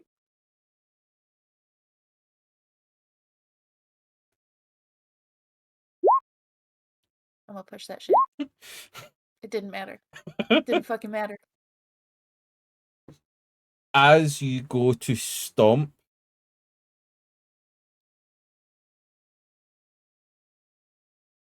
the small creature immediately lunges, and Can I take a shot? Because I said I was covering her. Give me agility.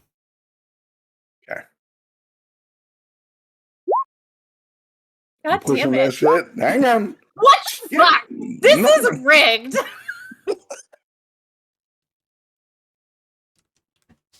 it. Just for the audience, because you guys can't see our rolls, that was Yeah, 4 fails. 2 zeros for me and 2 zeros for Docs. And Yeah. before that, it was 2 twos. Yeah, yeah. Yeah, you got fucked by Roll20. Mm-hmm. So Should have asked for consent, goddammit. Do I have as any... Can I... Oh, God. Any kind of reaction? Can I stun baton it? Probably not. I will accept whatever your judgment is. Yep. as you go to stomp, one of these creatures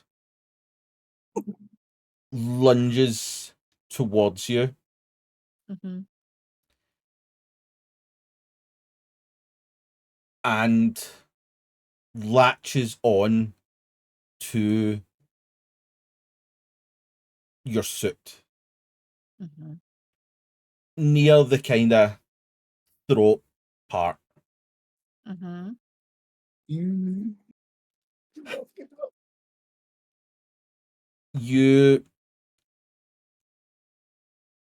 immediately feel a very real burning sensation on your neck as the door to the airlock pops open.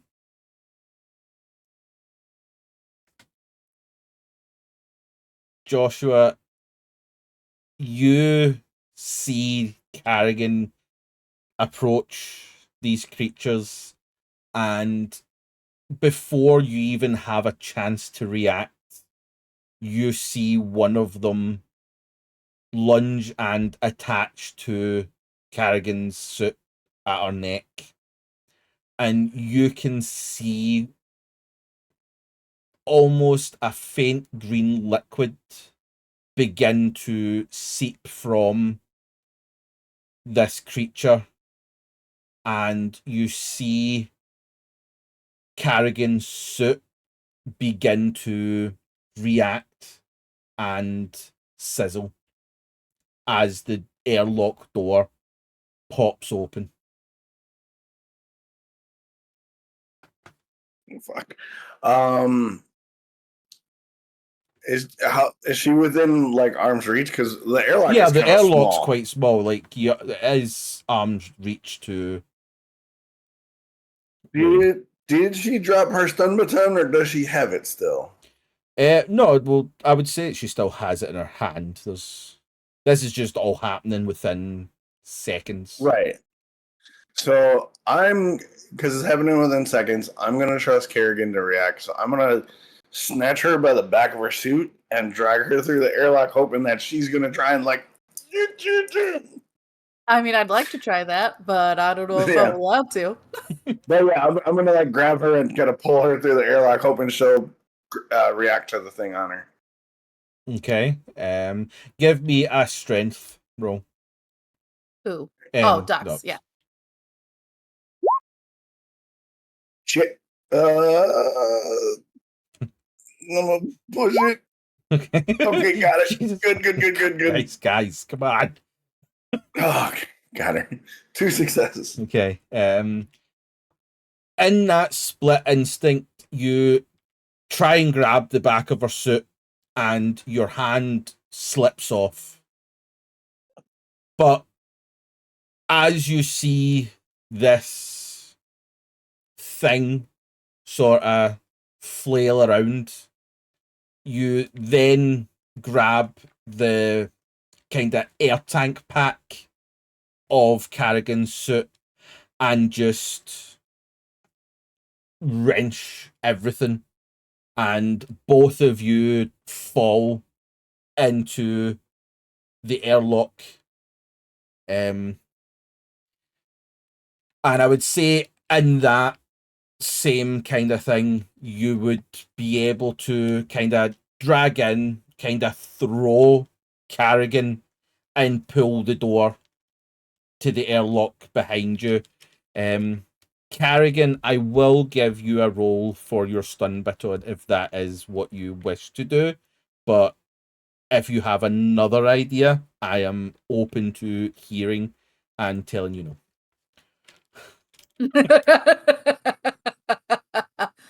Yeah, I'm gonna try and stun baton it. I gotta read this fucking shit. Get a +1 bonus, 1 damage, stun effect, power supply 5. Oh god, I don't know how to roll this.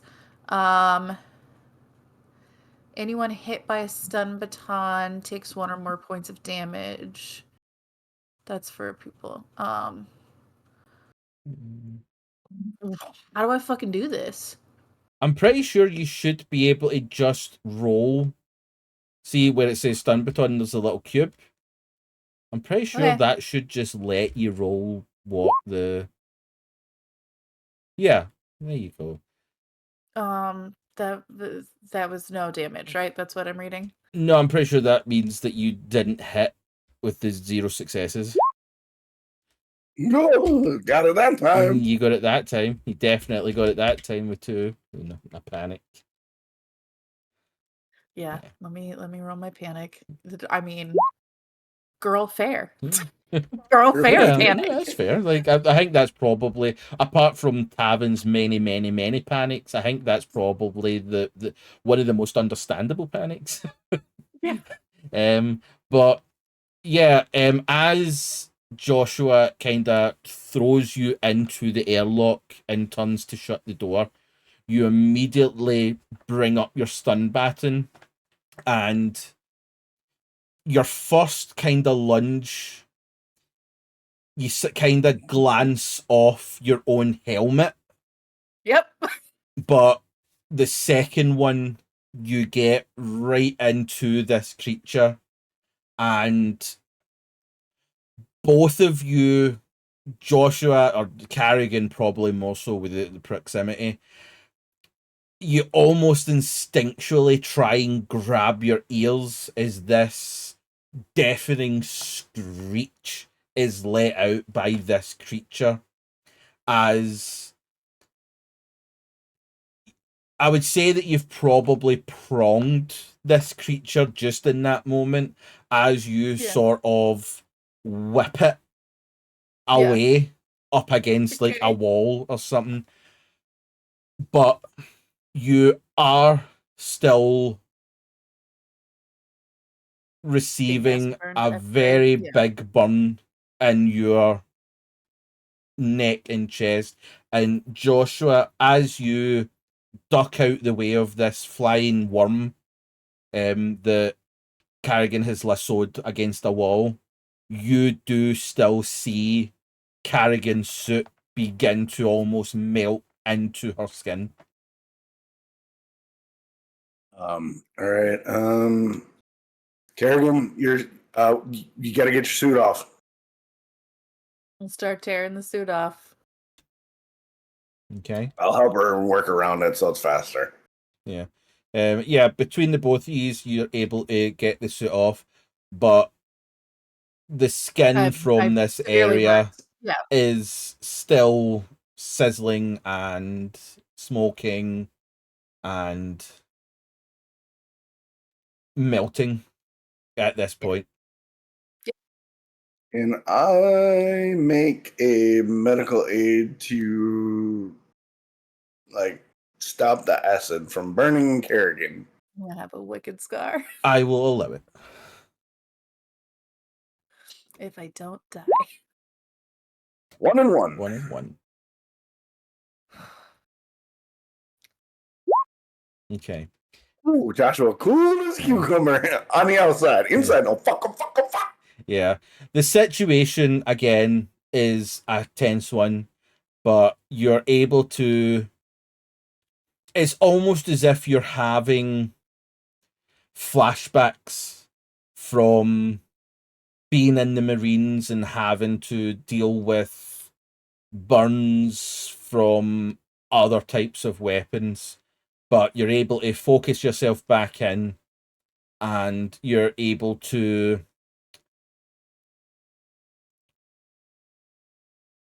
at least to your knowledge, stop damage being done. And Carrigan, it's almost an immediate relief of this burning sensation sort of stopping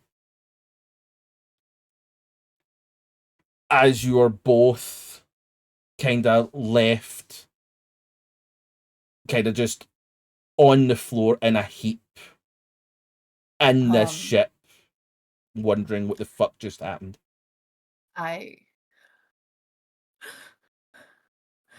just gonna be like, you gotta secure that motherfucker.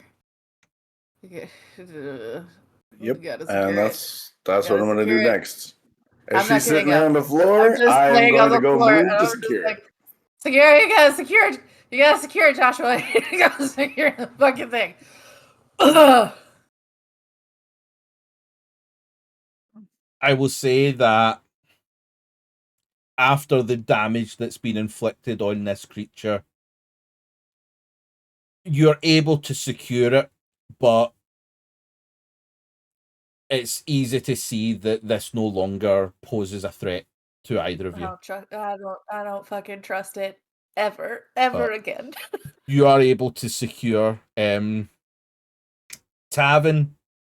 You will have seen on one of your scans the two blips kind of converge at the front of this airlock, and after being able to rescan, you will see that no blips remain on the derelict ship of this little section. And when you scan Cooper's ship, you will only see 2 life forms on the ship. I will say that through the microphone to let him know that there's only 2 dots on the ship. Joshua, Remember, I have a radio. can you... I'm going to ask you to roll a d20. 1 to Sure. 10, you didn't close your comm unit to Tavin. 11 to 20, you Okay. did. Tavin, you heard all of the yelling, profanity,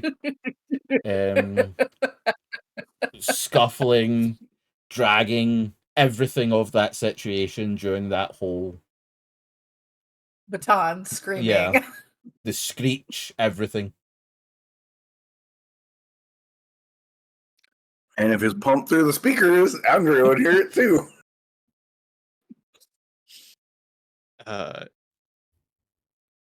I will try to calmly say, "Are you both alive?" Remember, I have a mic. Be like, yeah. Target's down. We're on Cooper's ship. Carrigan is wounded, but able to proceed. But we lost her suit. That's fine. I got extra suits. I think now we need to... I don't think it's safe for you guys to come through the ship, so... Oh no, we're not even gonna do that. You're gonna undock Cooper's ship, and then I will dock mine to Cooper's. We'll search his ship, and then we'll undock, and I can tow it.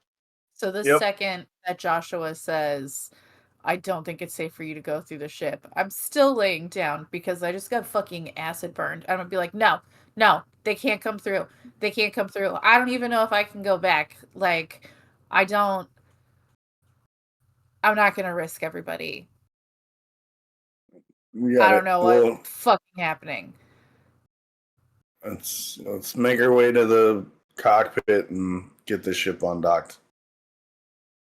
Yeah, it's easy enough to do that. As you go in, You do see the same as what Tavin did in the last episode.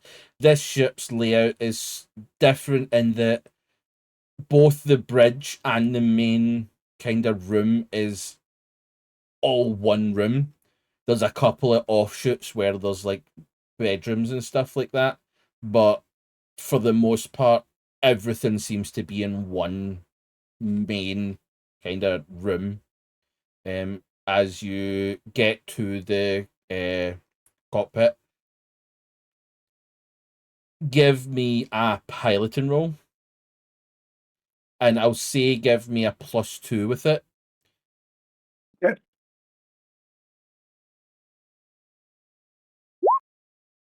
You Lucky serious? Nothing. roll 20. You serious, sir? Rolled All the you good know, rolls lot of today. I took all the good rolls today. Jesus Christ. Okay. apparently I didn't release the brakes. Don't know how to fly. Mhm.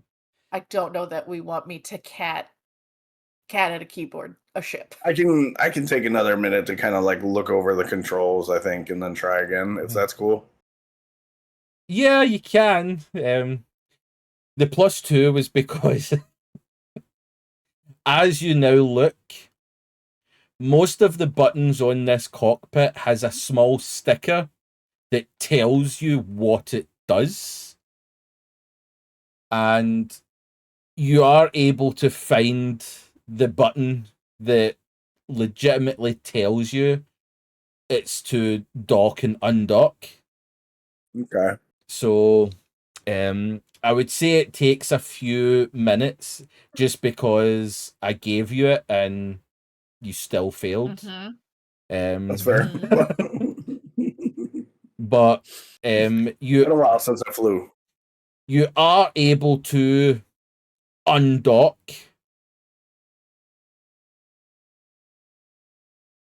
but you're not able to get the ship that far away from this derelict ship.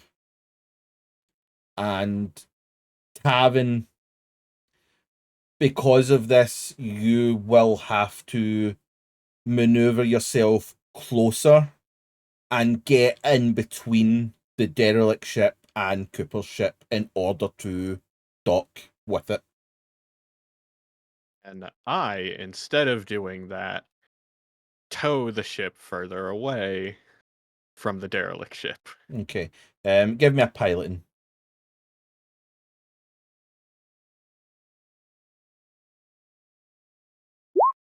Okay. Three Oh, look, an actual Yeah. pilot knows Yeah. what he's doing. Yeah. Yeah, you're able to kind of hook up your toe and begin to kind of pull it further away, and you're able to comfortably dock with the ship and pressurize. And I'll say through the communications, don't try and do anything. Just let me handle the docking.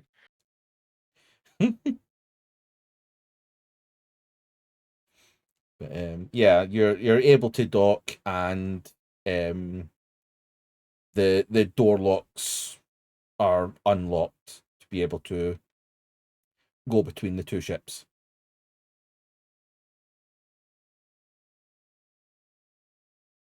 I'll make my way to the airlock and to Cooper's ship. Okay. I'm imagining you're following too, Andrea. Yeah. Okay. As both of you get to the airlock and go through, you find Joshua and Carrigan in their current state. Carrigan has taken off her suit and has a very noticeable I'm burn still fully scar. laying on the Yeah. floor. It's a very noticeable burn scar on the kind of neck and collarbone area as she is lying on the floor, and Joshua is you still just slumped in the pilot seat. And that is what you see as you enter in. down at Carrigan. The hell happened? Don't come near me. I don't know I'm if not. I'm He's not getting near. He's just. fucking Okay. hell happened? contagious or infected or what the fuck ever. We shot these little assholes and they fell down like they were dead, and I was gonna make sure they were extra dead. Apparently that was the wrong fucking move, and it burned through my goddamn suit.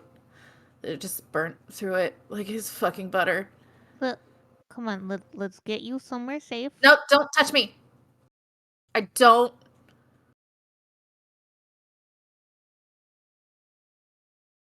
I don't know if it's safe. I don't know if I have the same thing happening as Cooper. I don't want to endanger anybody. Well, let's wait and In- see if those marks appear on your face that it had on his.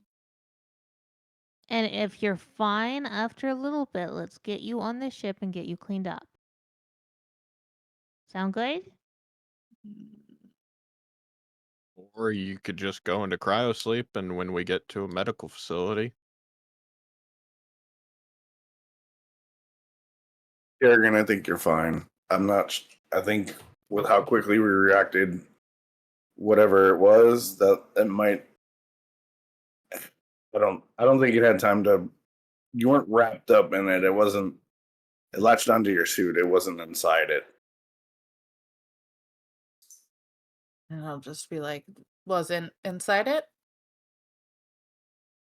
Did any of Would it it- get into your mouth or in any transferable like nose, Fucking eyes? burned me. We don't know enough about this. Can't. In my estimation, as a medical doctor, that was an acid, something to do with either a defense mechanism or a way to open something up. In order for whatever I would assume to be implanted, it would had to either create an opening or find a natural opening. And because it couldn't find either of those on your suit, the acid was to make the opening. So I think you should be fine for now. I love the dance around of the knowledge that I But Joshua, it's been Joshua's assumption based off what he knows so Yeah. far. You know, it's great being in this game, having no background in this until recently, and I get to enjoy it. Yeah, because like you can have real reactions. Like, what would I do? I'd fucking stomp the shit out of this and watch Chris get excited and Docs have a panic attack. Because I don't fucking know. Ooh, something that I can use Facts. to collect the dead thing on the ground. Oh, that was we secured that and like a specimen bag. Ooh. Yeah, I think you're good for now, Kerrigan.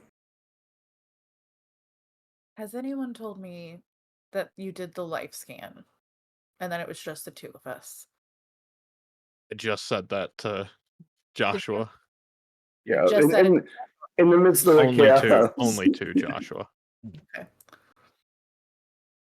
Yeah. When they walk on, after I talk that interaction with Kerrigan, I'd be like, so, ships, there were no life signs, Tavin told me. I'm gonna put my hand on your shoulder. I want to get really close to you. I'm gonna go. You better not be lying to me. I will fucking haunt your ass if people get hurt because of me. Do you swear? Kerrigan,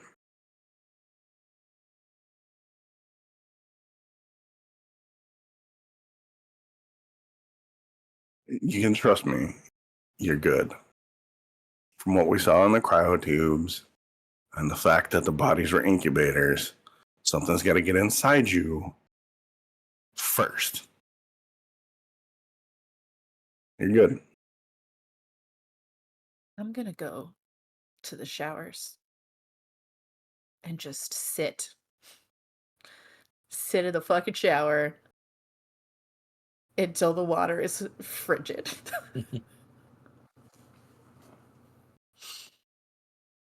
Okay. I want to look at her suit on the ground. Is it just like completely burned through where that thing latched on? Yes. Fuck. The helmet has a special skin flap now. I'll also say, Tavin, when you're looking at it, this.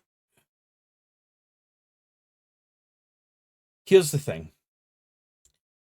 Are you picking the suit up to look at it? Or move it in any way? No. I think he would kind of do that thing where he goes and like finds like a pin or something to like poke it without actually touching it with Okay. his hand. So he's moving it, but he's not picking it up with his hand. Okay. As you prod at the suit, you do see that it has been burned through this part of the suit. As you kind of move the fabric, you notice that the back of the suit has burnt through, and the steel floor of the ship is slowly reacting and beginning to melt, as is the end of the pen that you touched the Will whole of the suit with. immediately drop the pen. This is a lab ship. Can I look for any like stuff you would throw on acid spills? You know, like emergency acid procedure stuff. Give me an observation. By the way, I would like to Okay. know while all of this is happening, Andrea is sitting there making observations and just typing something on her data link. 2 successes. Okay. You. This is the thing. Is would Tavin know what stuff would be used to Well, combat for acid? stuff like that, a lot of times it's marked. That's true. Like they mark that stuff. Also, you worked on a sciencey ship with him? I used to work with him, but that was also like a decade and a half ago, Yeah. give or take a few years. I'll say with the successes, you are able to find something that is labeled for that kind of situation. Like, I'll say that it's almost like it has like a fire extinguisher and different things in one area that you would be able to get something that would stop, almost like, is it alkaline or something like that you're supposed to put in an acid to neutralize it? Yeah. But Or a base, you would put a base on. Yeah, base it. but yeah, you're able to find something. I will grab that, start doing it. Like if it's in a can or if it's powder, I'll start throwing it on that. And then as I do that, he said he stuck the thing in a specimen bag. Mm-hmm. I want to look at that too. Is the acid burning through that? Because some bags like that are meant to hold acid, so I don't want to check I'm it. Joshua. I'm just a medic, so it's probably just a biohazard bag. Joshua, where did you place this bag once you had put the creature in it? I stuck it in the bag and like tied the bag off and kind of stuck it like I would have shoved it like on a container or a desk because I'm not putting it on my person. I'd have been like, I'm gonna put it in like a box or something I could find and just kind of leave it in the bag to get back to it later. Okay. Tavin, when you look around, you do see a specimen bag, but the bag is empty, and there is currently a hole in the desk. We'll go start throwing the base stuff on that too, and hope it works. After a few seconds, you realize that this is not working. Fuck. Okay. I'm going into emergency procedures because if this keeps eating through, it will decompress the ship. So I am going to immediately announce to everyone that we need to get off of this ship right now and disconnect from it, because the thing is eating through the ship and I don't know how to stop it. Okay. Yeah, at that point, you all look over and you do see that some form of reaction is currently happening, where it's almost like hot oil on butter just eating through the desk and currently the metal floor of the ship. We can come back when the ship's fully depressurized with just suits and explore it after that. But yeah, we need to get off now. Understood. I'm gonna run down to the shower and like, Carrigan, we gotta go. I thought she was No, on she the went shower back. and Yeah, She went she back went on to to Martha. Martha. Oh, I thought you Yeah. went to the shower. My bad. I missed. Nope, I went to Martha. You went to Wrong, Martha. wrong space. My bad. Yeah. So I'm gonna I usher them. checked out of the situation once I was assured that I was not going to contaminate anybody. I went and am probably fully clothed, just sitting in a shower. I will immediately begin disconnecting from the ship. Yep. Easily done. You are able to undock from the ship and maneuver yourself into a safe position to wait for that.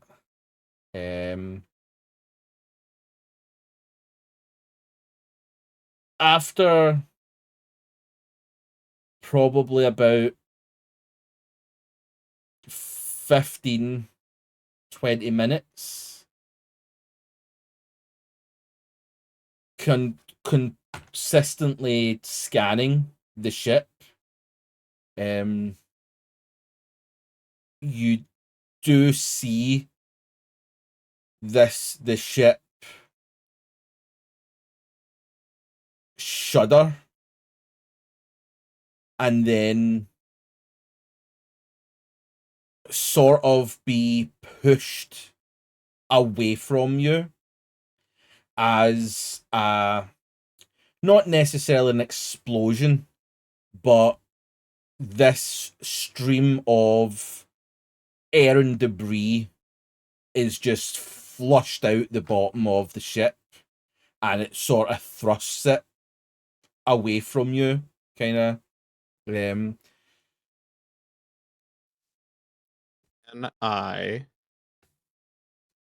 it's going to keep going at its same speed, so can I try and stop it from getting away with like the salvage crane?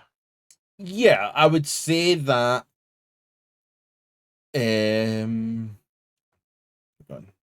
hold on. Oh wait, I don't have a salvage crane. I got rid of that for the something else.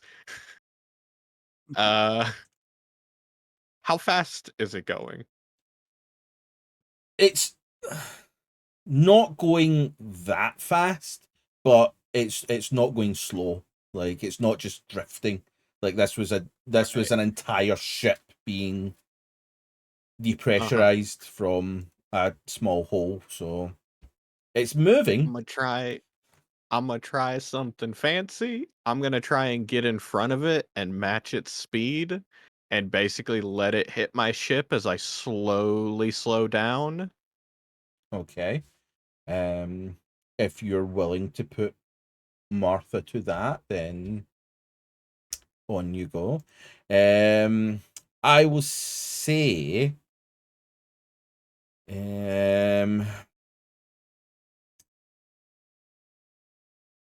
give me a piloting roll. Right? Okay. 2 2 successes. successes and a panic. Okay. Keeping it together. Okay.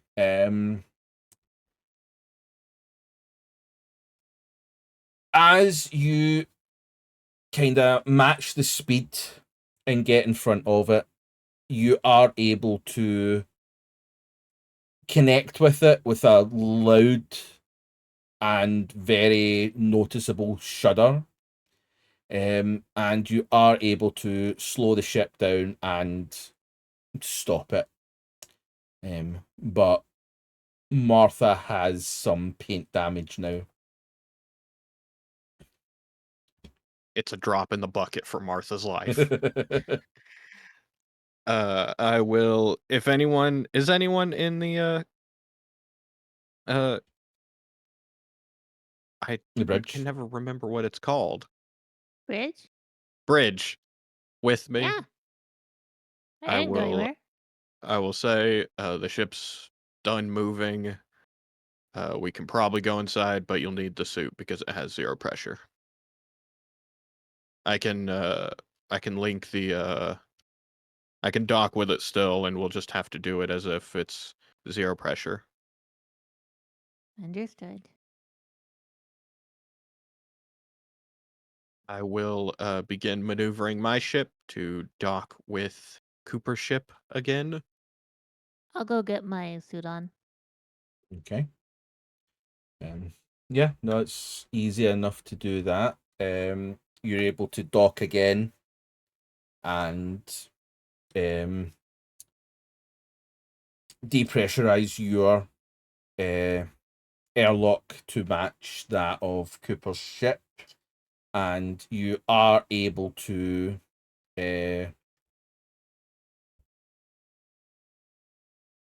enter back into the ship if you so wish. I so wish. I will. Okay. I will with Andrea.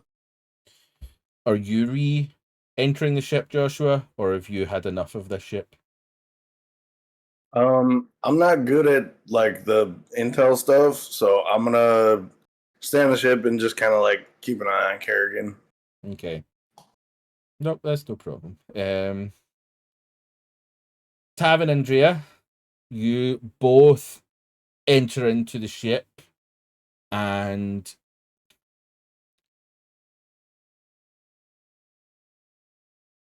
this ship does not have any gravity now, which throws you a little off because the other ship did, that was supposed to be derelict. But this one currently, it's as if the entire ship has shut down from the depression. So, Tavin, you can only assume that it's just it's just what happens. It's a backup procedure where there's a depressurization of the entire ship. It shuts down everything to minimize damage. So I assume we're also operating with no lights. Yes, there is no light, but there's a source of light from a nearby sun. I say nearby sun, but there is a source of light that kind of comes in through the windows of the ship. So you can see. Right. I have a flashlight. Knowing what I know turn it about on. ships, Do I know if it's possible to kind of force the power back on even with zero pressure? Like, not to activate the engines or anything, but just to get power to these systems? Yeah, you know that, like, especially like from like Martha, like it's just a backup procedure. It's just like I can't even think of the word that I'm thinking of, but it's like a danger procedure where it's like it just happens. But you should be able to power the ship back up manually. Okay. It's I just will do that. Precaution's a fucking word. Uh-huh. I will do that. I don't want to power up the engines or the air scrubber because that would be useless. Okay. I'm just trying to get it power to the electrical systems so that like the computers work and the lights work. Okay. Give me a Comtech but +2 to your roll, because you've got experience and knowledge of this kind of stuff. Okay. 1 success. Yeah, you're able to put power, or electrical power into the ship. I will say that in doing so, you are able to bring gravity back to, like, the gravity stabilizer back online as well, so you can move around easily as well. But you do have power. Terminals are starting to open back up again, and you're able to investigate as you so wish. Hey, I want to start going through his terminals, looking through his files and such. Okay. Same. I'll help. Give me observation rolls.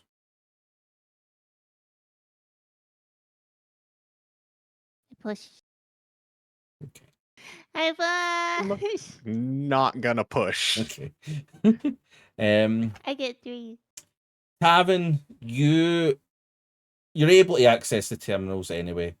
You have a look around and nothing jumps out at you in your kind of first pass of like the files and stuff like that. There's a bunch of emails, there's a bunch of files and stuff, but in this moment, with everything that's happened, it's almost as if nothing has any interest.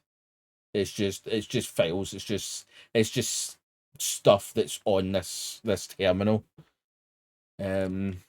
Andrea, as you're looking around, you do find paperwork and such that does point to previous research and whatnot, and it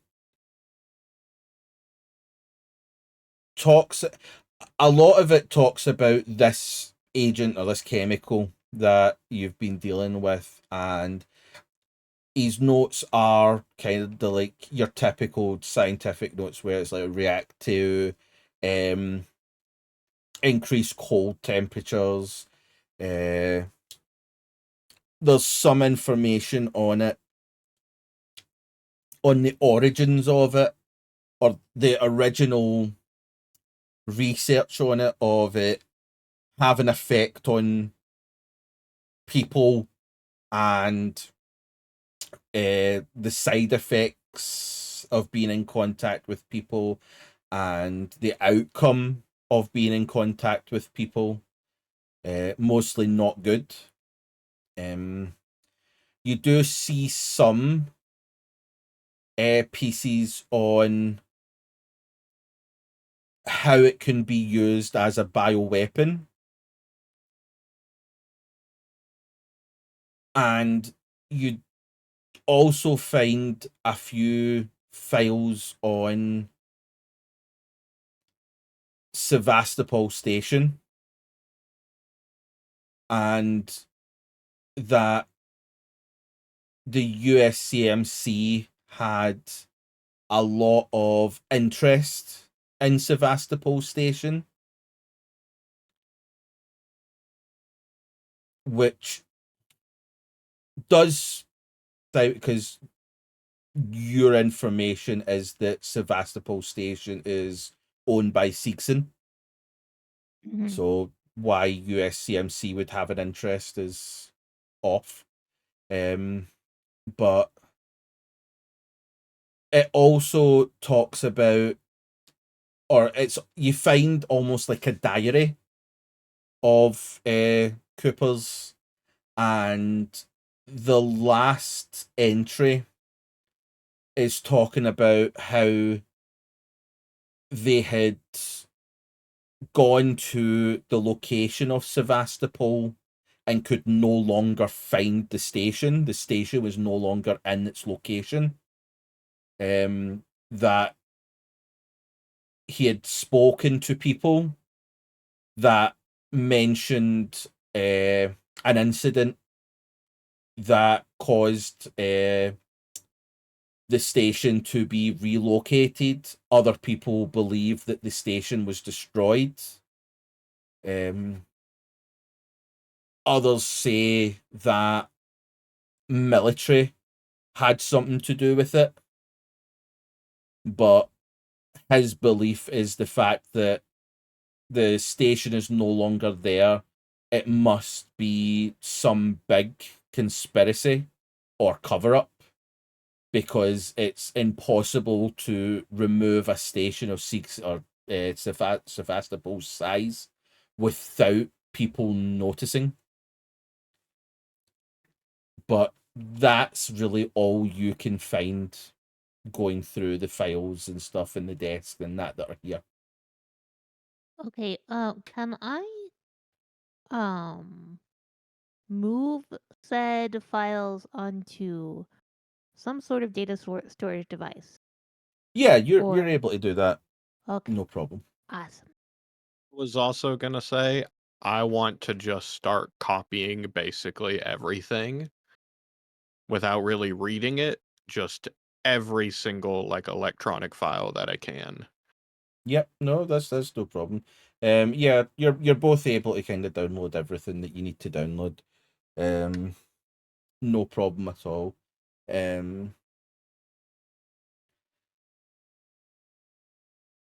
Andrea, one other thing that you'll notice in the file, or the kind of data entry of Cooper, is him mentioning that he was able to locate Tavin and the Cronus.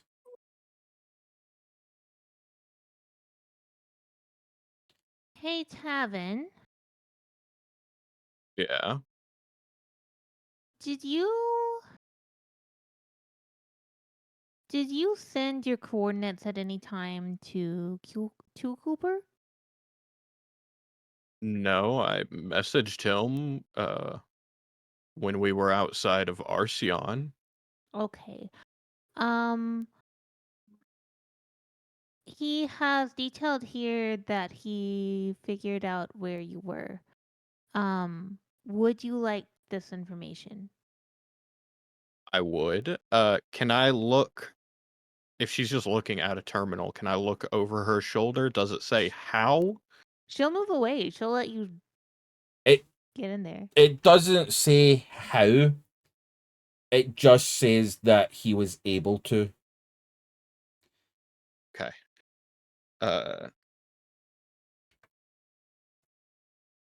Tavin looks very angry right now. We should just get everything and we should go, because if he's able to find us and if he's actually working with the USCMC, they can find us. I agree. Tavin, I would like to make the argument that it's possible that he felt the same sort of friendship and camaraderie for you that you felt for him. And that might have been out of worry that he found you. I'm hoping that's what it is. I've known him since I was 17. It better fucking be that. I hope And so then too. I'm just gonna go back to copying everything that I can. Yep. Yep. Oh, you're And then once I'm done copying, I'm also just gonna start like grabbing papers and just piling them up to carry. yeah. Yeah, it's easy enough to do all that and kind of prepare yourself.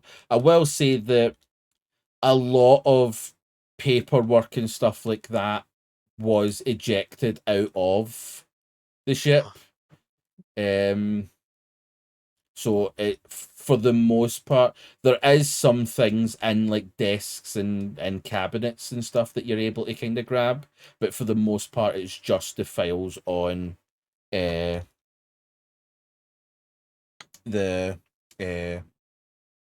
terminals that you're able to get. Can I, after we're done with that, can I go to the cockpit or the bridge, which is in this room, and knowing what I know about systems, can I find the system that he used to transmit a fake radar signal? And I just want to look and see how it works real quick. Yeah, you're able to have a look at the cockpit, and you do see that it isn't necessarily that they're able to send like a fake radar signal, but it's basically a cloaking system that they have that kind of covers their signal that they put out, which is why you weren't able to pick them up. Means that other signal was probably an actual ship. Okay. It would take way too long to try and cannibalize that. We should go. Okay, let's go. Yeah. Tavin,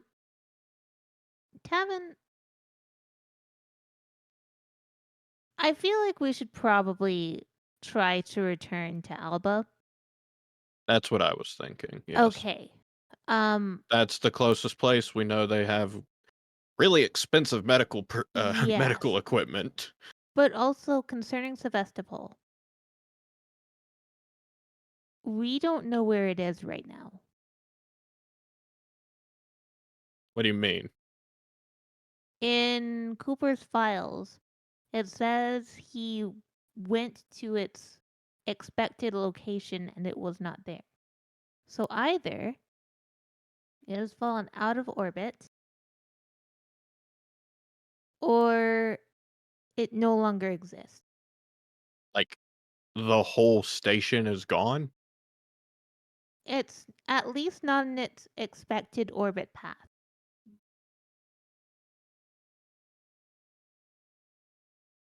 Okay. I have never heard of that, so Neither have I. let's get off this ship. Let's go. We'll, I guess, when we get off, I will undock my ship. Yep. No, that's easy enough.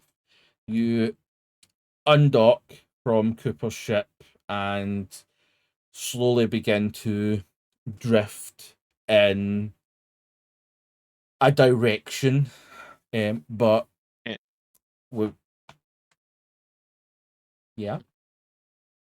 I was gonna say, can I try and get angled with his ship and push his ship into the derelict so that it looks like he just crashed into it? Give me a piloting roll. You got it.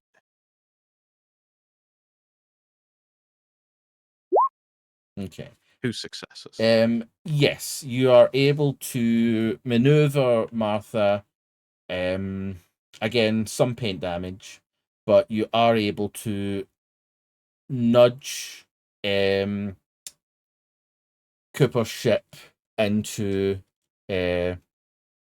the derelict ship, and as you kind of maneuver yourself in angle, you do again get a blip on your radar